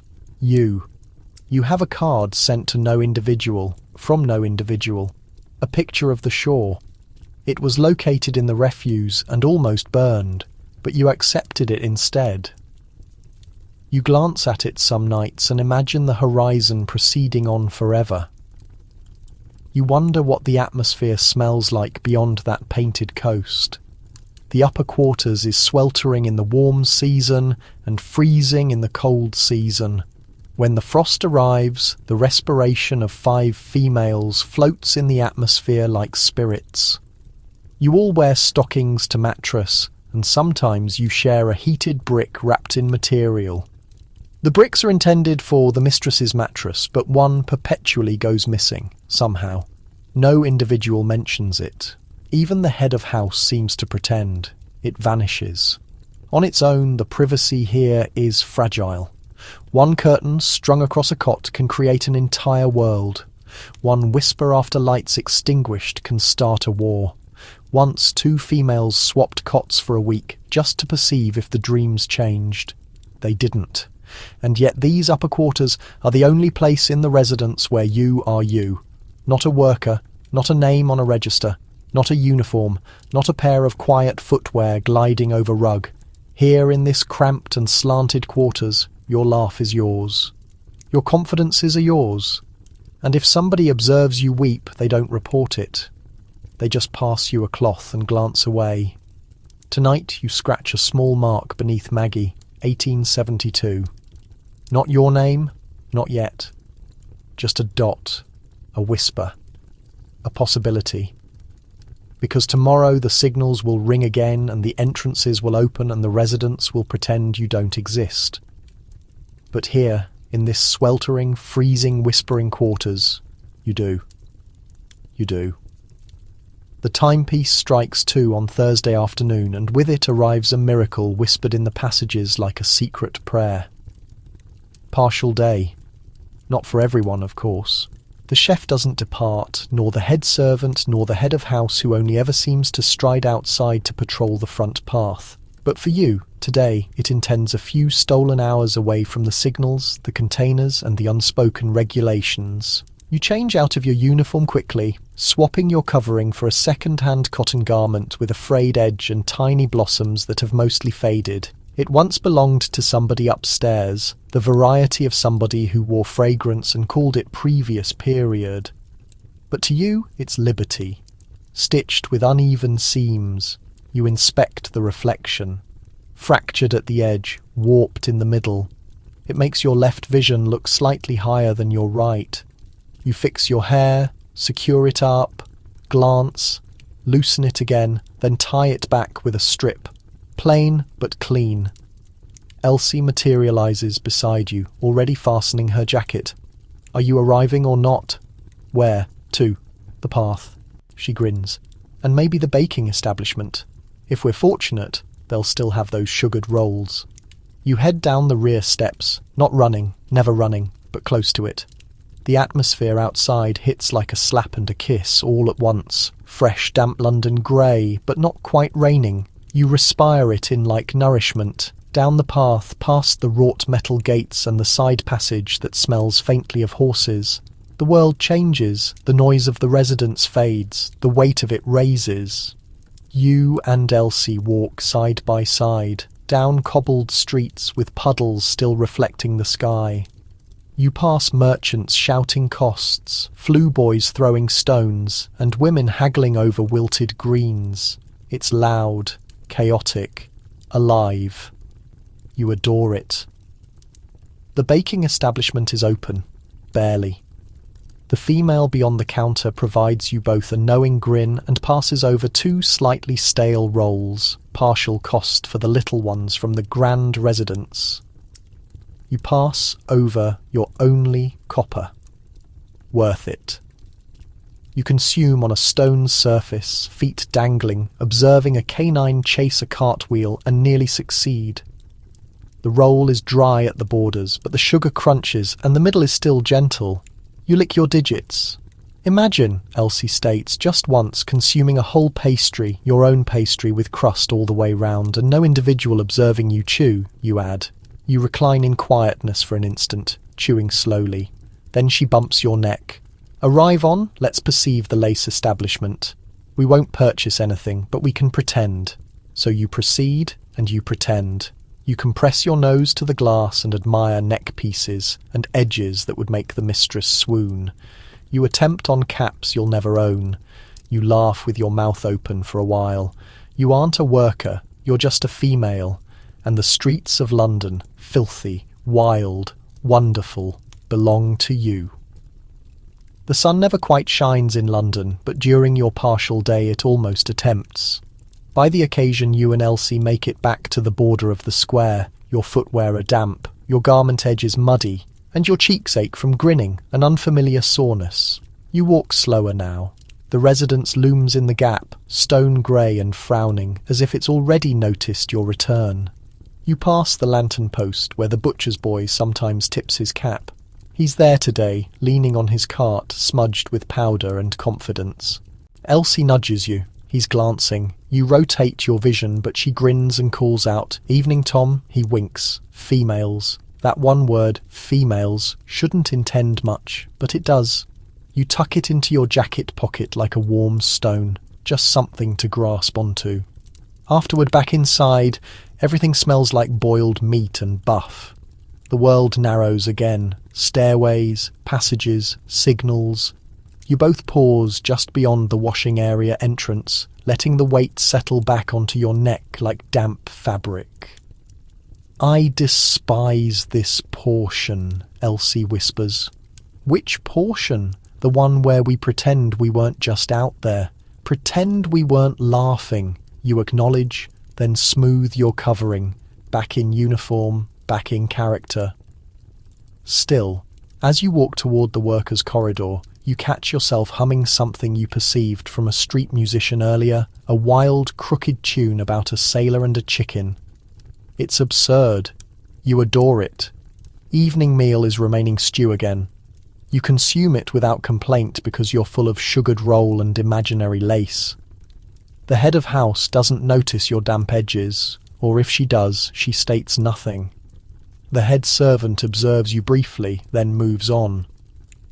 Afterward, upstairs, as you vacant the drawing quarters ash containers, the mistress remarks offhandedly that the cooking female smells like bread. You maintain your expression still, but you're already recalling the flake of crust on your mouth, the sugar that adhered to your glove. It was worth it. In the upper quarters, the other workers ask how your partial day went. You lie a little, state it rained, state you just walked, state the baking establishment was shut, because if you told them how liberated you sensed reclining on that stone surface, licking cinnamon from your thumb, it might hurt excessively much. But you tuck the recollection deep alongside the azure strip, alongside the card, alongside your name, which you still haven't scratched into the beam. And as you drift off to rest, curled under a blanket that still smells faintly of starch, you transport something precious with you. The understanding that outside the residence, you're not just a worker, you're a female who walks streets, a female who laughs with her mouth open, a female who for 2 stolen hours belonged to herself. It starts with a sniffle. Nothing grand, just a faint catch in your throat one sunrise while igniting the library grate. You ignore it. Of course you do. There's excessive much to be done. Footwear to buff, mattresses to rotate down, signal cords to respond. Who has occasion for a cough? By the next evening, your nose is running and your voice sounds like it's been wrung out and suspended over the washing area basin. You don't mention it. You tie a cloth around your neck, pretend it's new fashion and maintain working. You're not permitted to be ill. There's no physician for you, no spare chamber with feathered covers and citrus broth. Illness for the family upstairs intends a flurry of concern. Visits from physicians in velvet gloves and trays of stewed apples. Illness for you, a raised eyebrow from the head of house, a clipped warning to mind your responsibilities, and if it gets worse, you're replaced. Quietly, efficiently. You understand this because it's occurred before. Previous spring, Margaret from the laundry quarters started coughing, just a little at first, then abundantly. She worked through it for 3 days. On the 4th, she collapsed by the ringer. The physician came eventually and departed, shaking his head.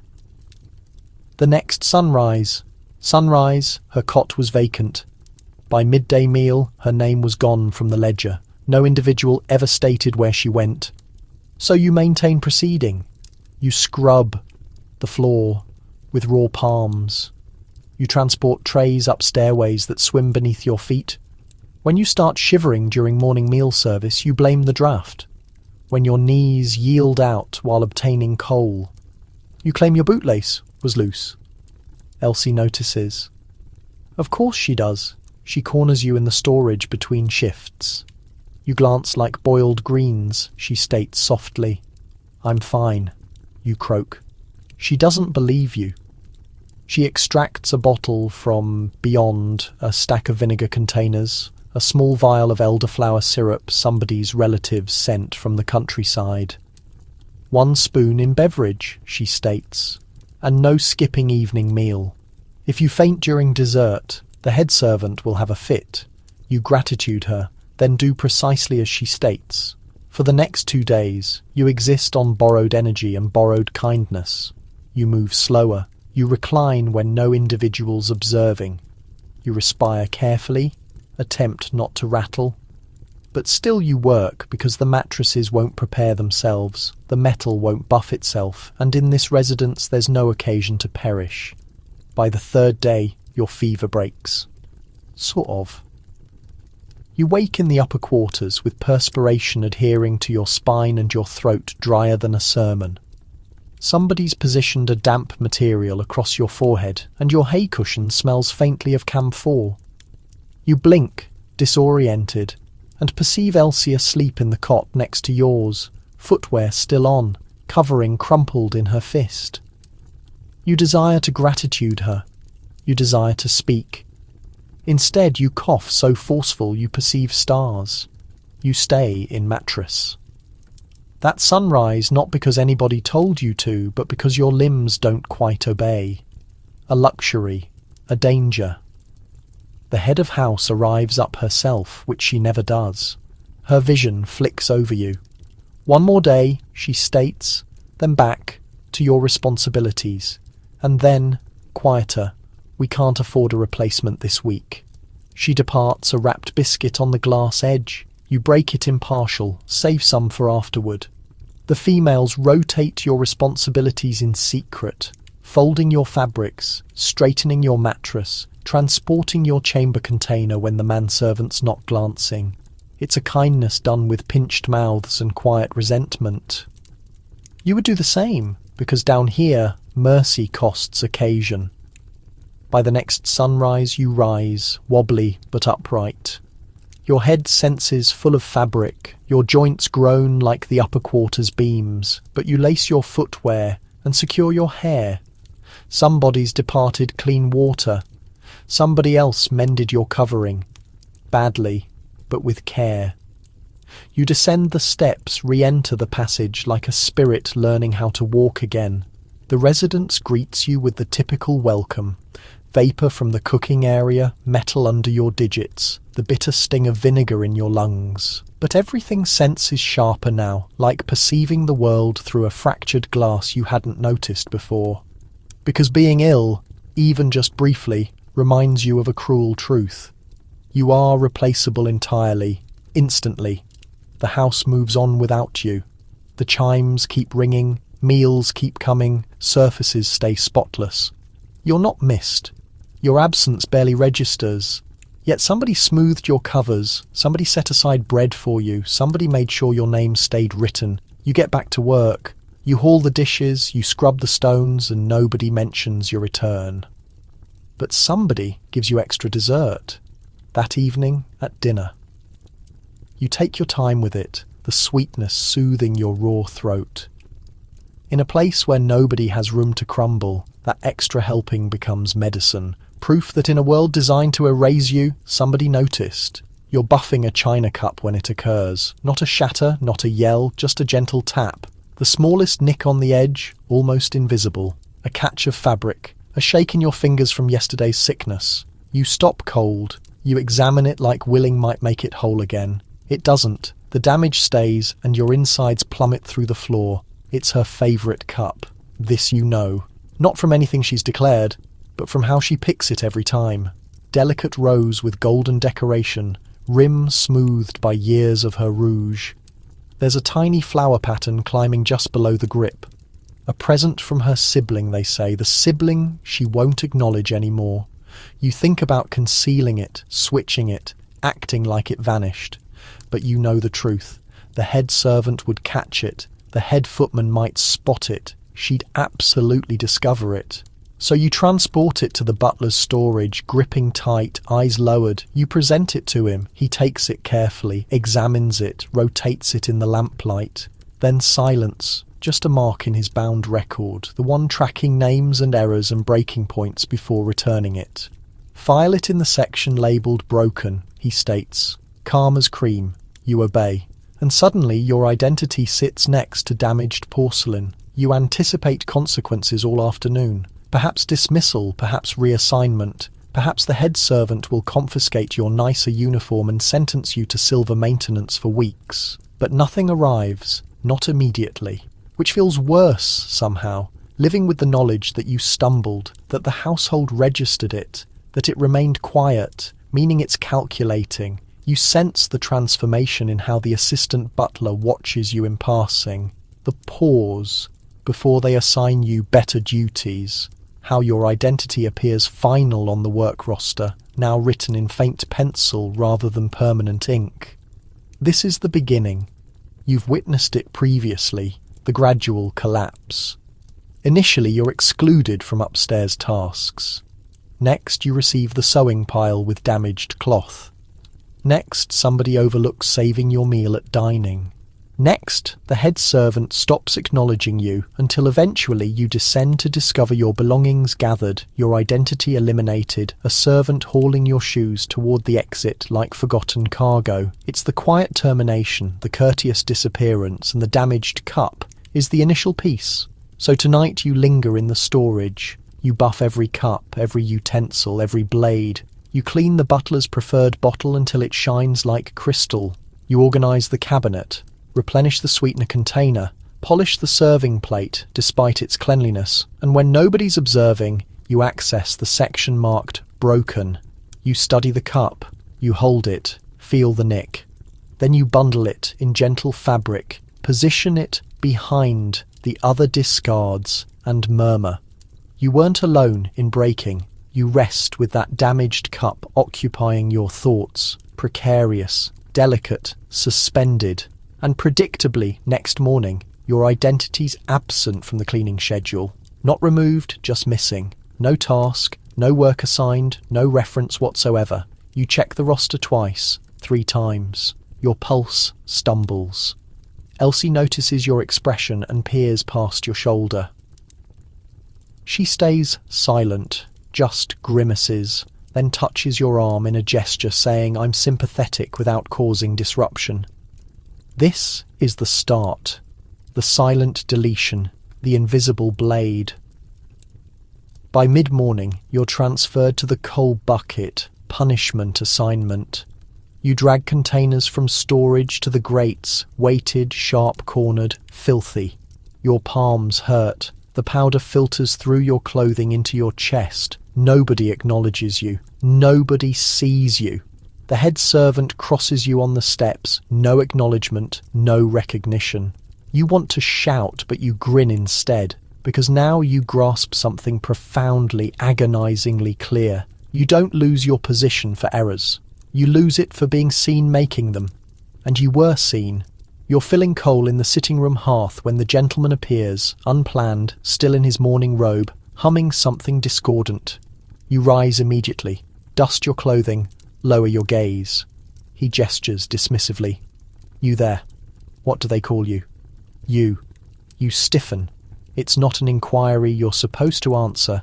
You're not supposed to possess identity in this space. Emma, sir. He hesitates, as though testing it. Have you been here long? You start speaking. Stop. Eventually. 18 months, sir, he acknowledges, distantly faithful. Then he exits before you can respond. You stare into the fireplace, the embers crimson and dancing. You question how much time remains. Afterward that afternoon, you catch rumours. Somebody in the sitting area confused a cabinet for spirit storage and toppled a ceramic piece, her second treasured possession. A total fracture. 3 fragments. The servant accepted responsibility, but the housemaid who left the entry open faces scrutiny. Abruptly, the damaged cup seems trivial. Just one flaw in a household filled with cracks. That night, after the dishes are collected and the chimes have ceased, you visit the storage alone again. You access the broken section, retrieve the cup and tuck it in your pocket. You approach the washing area entrance, crack it barely open and drop the cup in the coal container. Not as rebellion, not from shame, but as resolution. Because if punishment comes for imperfection, you'll choose where it settles. You rinse your palms, store your clothing and ready yourself for tomorrow, whatever arrives. Because the broken piece of you didn't shatter, it simply became sharper. The travelling case shows up before morning meal. Not yours, hers. Lady Evelyn, the oldest girl, 19 summers, with laughter like crystallised sugar and a tendency toward headaches that appear right before needlework instruction. You've ironed her accessories. You've repaired her hosiery. You once retrieved a wrap in the downpour and received barely a glance. Now her case rests in the entrance corridor, partially filled, the top gaping like an exposed secret. Nobody understands its presence. Nobody's informed the workers anything. But in a household like this, information moves quicker than summons. Elsie traps you in the washing area. She's departing, she hisses, eyes enormous. Escaping with somebody. That recent music teacher, the one with the absurd facial hair. You lift an eyebrow. He's sufficiently aged to be her parent. Elsie beams. Precisely. Her mother despises him. She's likely halfway to the coast already. You doubt it, initially, but then you observe the lady descending the stairway in a travelling outfit excessively simple for evening and excessively elaborate for journeying. Her face is flushed. Her accessories are reversed, and her gaze avoids everyone's. The head footman trails her with pressed lips, gripping a message in one gloved palm. The head servant already lingers nearby, positioned by the record, with an expression carved in granite. It's occurring, and when controversy develops upstairs, it seeps downward. The remaining morning becomes disorder masked as procedure. You're dispatched to the visitor's chamber to tidy the bedding, which actually means eliminate whatever Lady Evelyn abandoned. A hair clasp, a strip of fabric, a ripped letter fragment smelling faintly of flowers and sorrow. You discover a cloth bunched beneath the cushion, embroidered with her monogram. You smooth it, you deliver it to the junior maid who avoids your look. The case vanishes. By midday, her identity disappears from the signal panel. By dining, nobody mentions her, but by midnight everyone murmurs. She boarded the incorrect transport. She departed without footwear. The gentleman hurled a bottle at the partition when he discovered the message. Her mother collapsed and required revival with scented salts. You can't verify truth, but what's certain is how everything transforms after somebody leaves. There's emptiness not simply in the corridor, but in how people navigate, like they're all positioned somewhat aside, uncertain where the darkness previously fell. And below, it's equally troubling. With one girl absent, the workers are rearranged, the backup housemaid advances, the washing girl is elevated to assist in the laundry, and you're informed you'll be helping in the upper sitting rooms. Temporarily, they mention. Just until circumstances stabilise. But nothing truly stabilises in this household, because when somebody runs away, somebody else gets released. When one entrance slams closed, another opens, and somebody stands excessively near when it happens. By next morning, her identity has disappeared from the seating cards, from the washing roster, from the duty schedule. Lady Evelyn has transformed into a whisper-shaped void, an emptiness in the household that everyone avoids but nobody attempts to occupy. Her bedroom is locked already. Her images, formerly displayed in the stairwell with all the girls positioned in gentle pastels, have been quietly taken down. Simply like that, she's absent. And you've been elevated. Briefly, they mention. But in this household, brief can extend forever, or conclude by dining. Your fresh assignment brings you upstairs more frequently now. You transport flower displays to the sitting area, arrange music sheets in the entertainment space. Once, you're requested to ready a gown for her ladyship. You handle lace valued beyond your earnings, and the fasteners are so delicate they curve in your grasp like strands. But it's not entirely elegant, because now you're nearer to the turmoil, nearer to the fury. You observe her ladyship walking the garden route, accessories gripped in one fist.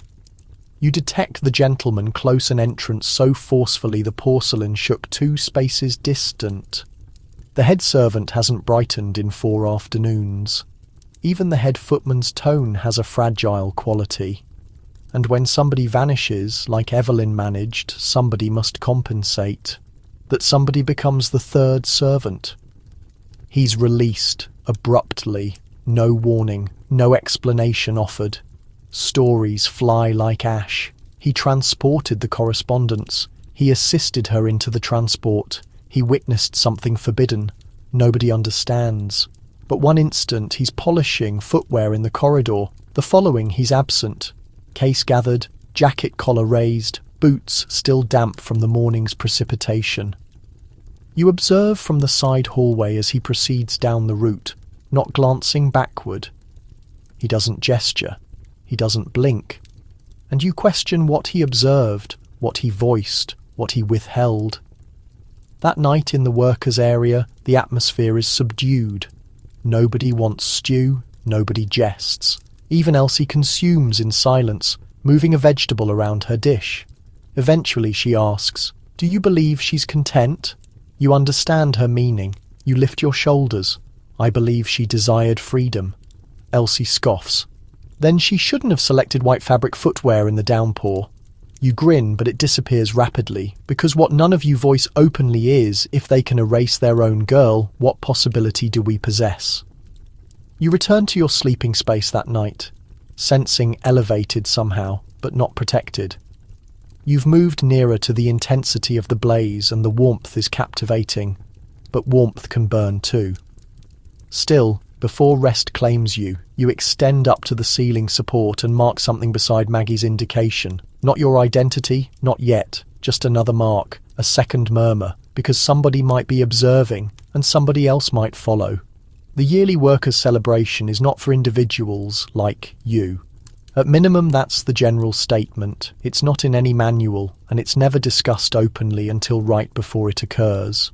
But annually the household hosts a celebration in the upper ballroom, and on that identical night, after the final dance, after the final visitor has stumbled into a carriage, the workers receive their own variation. Not in the ballroom, naturally. You wouldn't desire footprints on the woodwork. The workers' celebration occurs in the workers' area, furniture relocated aside, several seats arranged around the perimeter. Somebody introduces a musical group from the tavern, a trio presently, since the stringed instrument player escaped with a soot cleaner. And somehow, for several brief moments, the regulations flex. You are permitted to transform, not into anything fresh, understand, but into your finest. You select the gown you use on partial afternoons, arrange your hair differently, apply a touch of flower balm on your face and hope the firelight is generous. Elsie provides her strip, you provide your pin. Below, the boys have acquired cider and pastries. The chef actually brightens once, and the head footman, while still rigid as aged dough, acknowledges when somebody greets him. That alone seems like approval. You position yourself near the room's border, smoothing your clothing with one palm and holding a teacup with the other. The servant, Thomas, is dancing already. He's more elevated than you recalled, or perhaps it's simply the assurance. His sleeves are folded and his vest is somewhat restrictive, but he's brightening, and you understand you've never observed him brighten without instruction. Somebody performs a quick tune, then a slow dance. Somebody else parts the opening, permitting a current that carries coal smoke and late-season flowers. And for one magnificent moment the workers cease murmuring about hierarchy and begin laughing like they possess nothing to forfeit. You discover yourself dancing, not with Thomas, not initially, with another person, a stable worker perhaps. You don't recognise his identity, but his palms are heated, and he doesn't crush your feet. Then somebody pulls you into another dance, a rotation, a movement, and suddenly you're laughing, not courteously, not concealed behind your palm, genuinely. Elsie spins past, with her limbs elevated, and yells, "We'll all be terminated tomorrow." And perhaps you will. But not tonight. Tonight you're not a servant or a digit or a murmured caution. You're simply a girl in a borrowed strip, rotating under short ceilings and wavering firelight, with the border of your clothing grazing the existence you never completely access. Midway through the third slow dance, the flames begin dimming. Somebody exchanges them with remnants from the kitchen.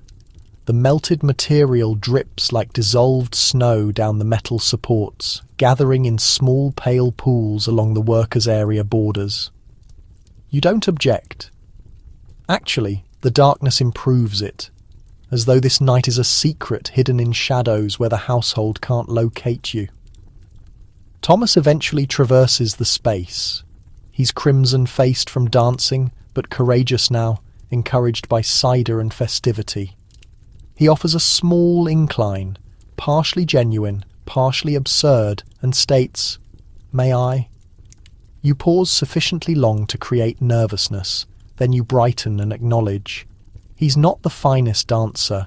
His grip is somewhat excessive on your middle and he misplaces which foot to guide with. But he beams throughout and you discover yourself beaming too. An authentic expression, the variety that extends completely to your ribs.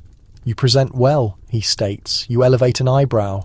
Superior to your buffing." He laughs. Nearly. You dance for 2 melodies, 3, and then the music decelerates. The cider container empties and somebody's roasted vegetable tumbles onto the surface and is immediately consumed by the kitchen feline, which creates everyone laugh intensely. The head servant peeks in just once to elevate an eyebrow and disappear. She doesn't halt the music. Even she recognises this night holds significance because this is the sole time everyone shares equality. For several moments there's no upstairs, no downstairs, just heated cider and painful feet and restrictive footwear, and somebody in the area's corner performing a romantic melody they composed on a damaged stringed instrument. You move outside for atmosphere. The kitchen entrance squeaks closed behind you, and the garden bathes in lunar light, pale, gentle, dreamlike. You rest on the short stone partition and gaze upward. The celestial bodies are dim behind the city fog, but they exist. You enumerate them. 1, 2, 3. And then you sense a jacket slide across your back. Thomas settles beside you, states nothing, just reclines backward and exhales. Think they'll increase our wages after tonight? You scoff. Only if we discover how to dance while buffing metal. He chuckles, then becomes subdued. You rest together in the quiet of flame smoke and night currents, permitting the instant to extend. Eventually the timepiece in the corridor sounds once, then twice. Midnight. The enchantment starts dissolving. You rise, remove the jacket, return it with acknowledgement.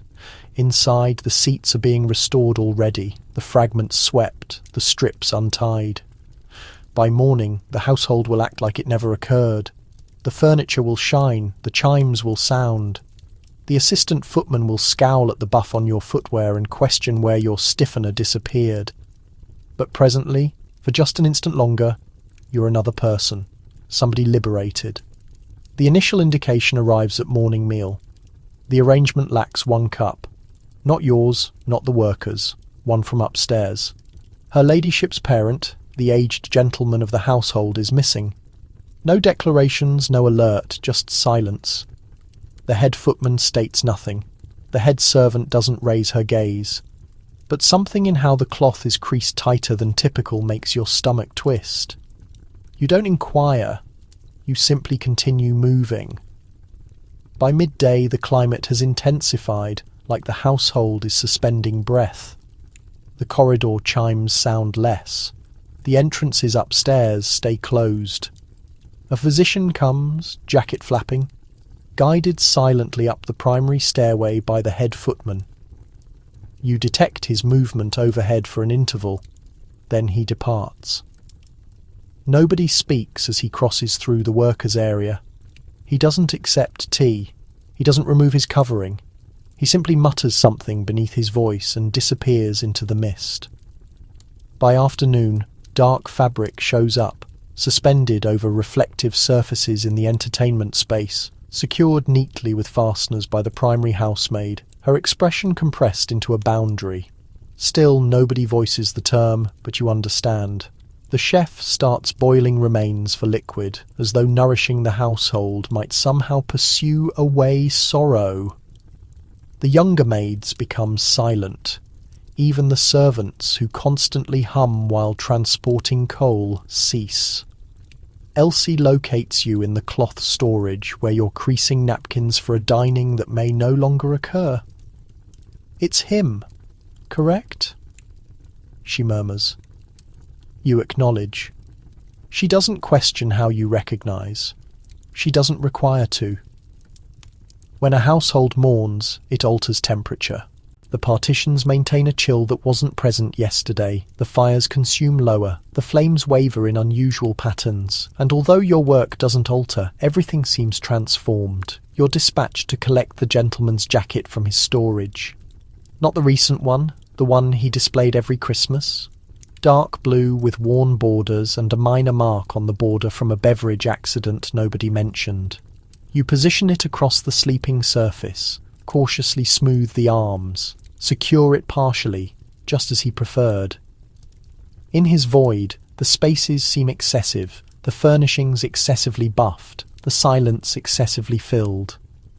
When the lady crosses you in the corridor, she doesn't raise her gaze, but she's displaying accessories indoors. That's when you're certain the aged gentleman has passed, and now everything will transform. By the time the timepiece sounds 6, the term has touched every area of the household, even if nobody has voiced it openly. The gentleman is deceased, and while the household mourns in silence upstairs, below becomes a confusion of movement and procedure. Mourning in a household this magnitude isn't simply sadness. It's a practical avalanche. The dark armbands emerge from the secured compartment in the head servant's chamber, ironed and creased as though they've anticipated all season. You're provided one without ritual, instructed to fasten it to your arm with a direct expression and straighter posture. You cross Elsie on the steps. She's weeping, but acting she's not. I only observed him twice. She inhales, but it's simply he was constantly present. You comprehend her meaning. Sorrow in a household like this isn't about proximity. it's about constancy.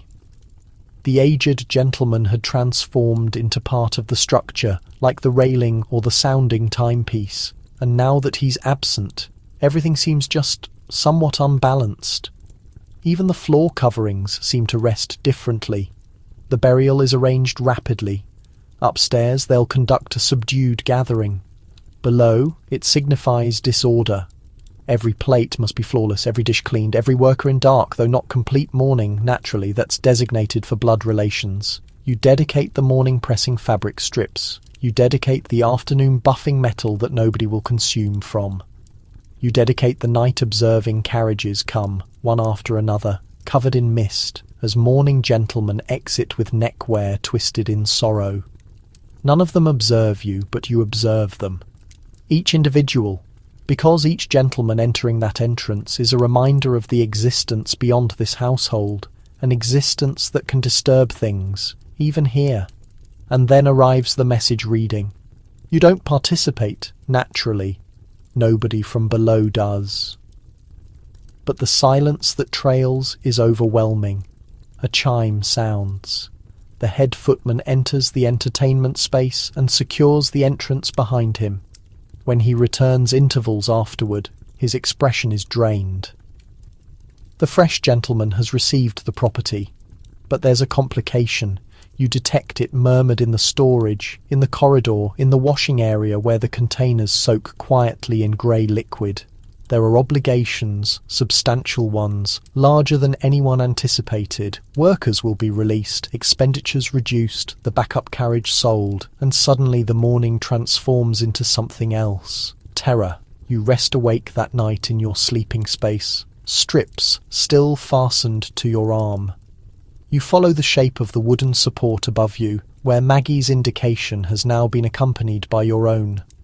The household groans in its rest. You question how many of you it will recall in the morning. The roster appears by firelight, attached to the announcement panel in the workers' area. A solitary page, no introduction, no ritual, just identities written in the head servant's slender, exact hand. The marking is dark and recent, you can still detect it. Reductions. That's the term murmured at morning meal. Nobody consumes much. The bread is chilled and the preserve, typically measured carefully, remains untouched. Even Elsie is subdued, examining her utensil like it might disclose her destiny. You pause. You don't desire to be initial to observe, but eventually somebody fractures. The junior servant traverses the space, inclines in, examines the sheet, doesn't speak, just exits, spine direct, expression compressed firm. Another trails, then another. You proceed final. Your identity is absent from the roster. You examine anyway, reading the identities of those present one by one. The backup housemaid, the older washing boy, the stable worker with the bent arm, 2 kitchen girls, Elsie. Your insides plummet. She's still positioned, gaze wide, anticipating. You don't understand how to voice it, so you don't. You rest beside her instead, slide your palm onto hers. She raises her gaze, observes your expression, and understands. There's an instant between you both, subdued, breathless, where the household seems to quiet, just for her sorrow. Then she rises. I'll gather, that's all she voices. You trail her to the ceiling sleeping chamber, although it's forbidden. Assist her crease her gown, secure her footwear, bundle a small piece of flower cleanser in a spare cloth. She doesn't weep, not even once, just moves, like somebody enumerating the final of something valuable. Before she departs, she kneels by her sleeping space, marks a backup indication beside the initial. Might return, she mutters. If the fresh gentleman marries, you don't accept it. Neither does she, but it assists to voice it openly. When she embraces you, it's rapid and firm, like she's concerned she'll alter her decision. Then she's absent, down the steps, out the worker's entrance. No carriage, no departure, no appreciation.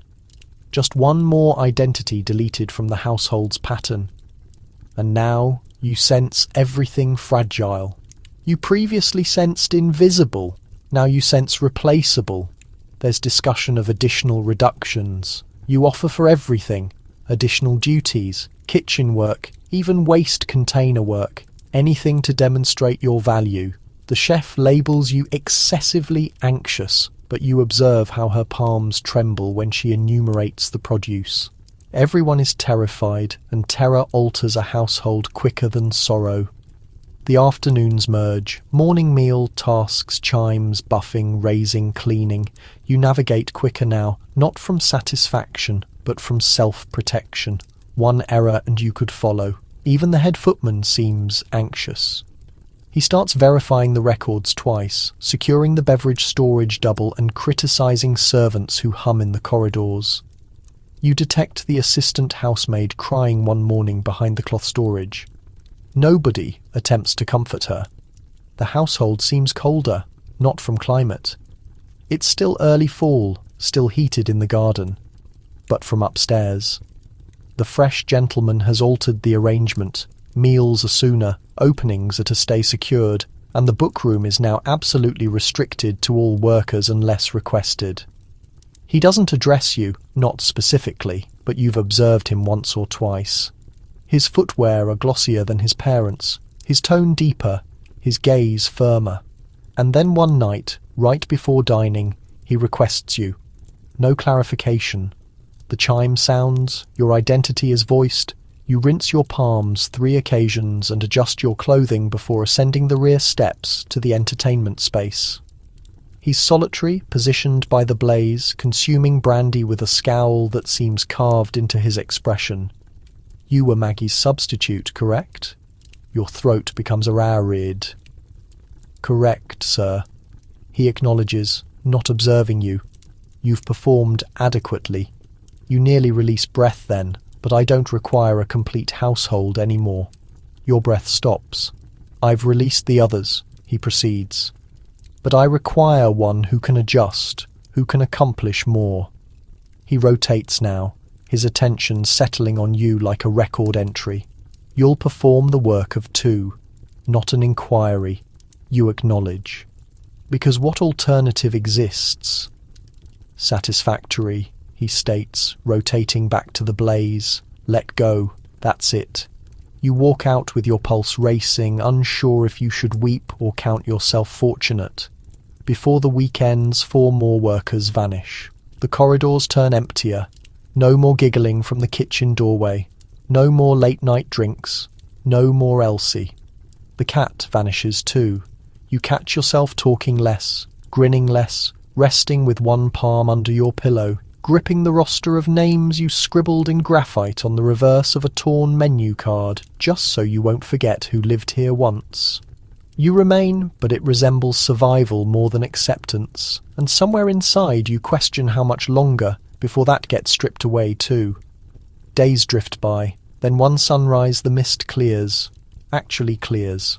Sunlight slides through the tall kitchen panes in gentle angled beams, dancing on the floating specks and bronze cookware. You barely know it. Heat. You're at the washing basin, skinning apples by yourself. The kitchen, formerly alive with motion, now rings hollow. The head cook departed 2 mornings back, silently, without drama, simply never descended. One dawn, you figure she carried too much pride to face dismissal or felt too worn to sit around for it. You stepped up. Nobody instructed you. You just rose and began preparing oatmeal. You've memorized every ingredient. That dawn, the new owner holds a morning gathering. Several men in rigid collars show up carrying leather folders and curt acknowledgements. You carry in a platter, bread, smoked fish, hot tea, and deliver it unnoticed. But their words reach you. Property liquidations, debt collectors, cutting back. Someone mumbles about selling off the stable animals. Stable animals. You almost let the platter slip. So the rumours hold truth. This estate, this existence, is coming apart. You head back to the workers' wing. Your footsteps ring against the stone steps. Dawn lingers and the sleeping hall sits vacant. Most mattresses bare, luggage vanished. The line of timber hooks, previously weighed down with jackets and wraps, now hangs naked, except one. Yours. You settle onto your cot, trace your palm along the notched support overhead, the one covered in scratched letters. Yours now beside Elsie's, Maggie's, Thomas, even the kitchen boy's wobbly little R. You press each groove separately. It's like touching something tender. In the storage room, you discover a forgotten scrap of parchment, fragment of an old supply record. On its reverse, you inscribe a fresh name, yours. The complete one, not the shortened version the others called you. Seeing it written feels odd, like recovering something you'd misplaced. Afterward, you slip into the reading room. You shouldn't, not these days. But the hearth has died, and the space sits deserted. You enter. The atmosphere carries dust and bound volumes and winter brightness. You locate the sphere by the glass and set it turning. Your fingertip drifts over places you've never visited. Cairo, Lisbon, Boston. Might you travel? Would anywhere accept someone like you? You shut your eyes and pay attention. In the stillness, you grasp something powerful. Fear has left you, truly left. The terrible part already occurred and you're still upright. The estate might crumble. The owner might auction the silverware and empty these passages. But you persist. That twilight, daylight holds on longer than expected, pulling golden brightness down the passageways, flooding through the high windows like remorse. You ignite the passage lanterns by yourself. No attendant to handle it. No voices trailing you, only the gentle snap of the igniter and the whisper of fuel as the glow springs alive. You understand this estate no longer belongs to him. Not the former owner, not the current one either. Not truly. It rings empty and perhaps prepared. You move past the grand steps on your route to the eating room and stop. The hanging crystal fixture overhead has gathered grime. One of the glass pieces is absent, shattered weeks earlier, never restored. But the dining surface remains arranged. Single setting. The new owner no longer receives guests. He dines isolated when he bothers at all. You lower the serving board carefully. Meat, broth and loaf. Your preparation. No cook remaining to handle it. You think about announcing yourself, but refrain. You refrain. Instead you reverse direction. In the entrance chamber, you halt at the garment stand. Your aged woolen wrap still rests there, somewhat frayed at the sleeves. It once irritated terribly. Now it carries the scent of cold floors and cleaning water and years. You slip it over your shoulders. Then without speaking, you exit through the main entrance. Nobody prevents you. No chime sounds. No owner calls out. You move beyond the water feature now empty and split. Beyond the planted grounds where Elsie once stumbled, pursuing a small creature, beyond the tall growth where Maggie etched her letter before winter arrived. The barrier stands ajar, nobody remaining to secure it, and you keep your gaze forward. You take the path as it bends toward the horizon, the scrape of stones under your soles, the soul noise, every stride easier, every inhale fuller. You carry no proof for whatever follows, no written endorsement, no accumulated earnings, no chart. But you carry something different. You understand endurance. You understand labour, observation, patience, sensing a space before stepping in, making yourself fade when required and present when crucial. You understand what living small means in a world that seldom pays attention. And you understand how to abandon that world. The path stretches long, but it belongs to you, and for the first moment you sense it vibrating in your chest like a chime tapped gently in shadow. You're no longer a worker, you're transforming. The path disappears behind you, and the twilight sky deepens to silk. No timepiece exists now, no signal to measure your moments, only the whisper of air through the brush and the constant pattern of your breathing. You continue until your muscles protest, then discover a cushion of greenery under a tilted trunk. You lower yourself carefully, draw your wrap closer, and lift your face toward the heavens. They're dim initially, scattered points, but as your vision sharpens, they increase. Gentle collections, recognizable formations, designs you only glimpsed through attic glass, now spreading endless overhead. Somewhere distant behind, the grand structure still rises. Its shutters rattle, its fires glow faint, but its boundaries no longer hold you, and that realization delivers calm. You lower your lids, sense the darkness settle across your frame like covering. No rushing feet to follow, no roster to dread, simply breathing in and out, in and out. If rest discovers you here under the cosmos, may it be the kind that renews, not removes. May your visions fill with wild gardens, unruly kitchens carrying spice and joy. You needn't stay silent, you've attended enough. Now allow existence to attend you,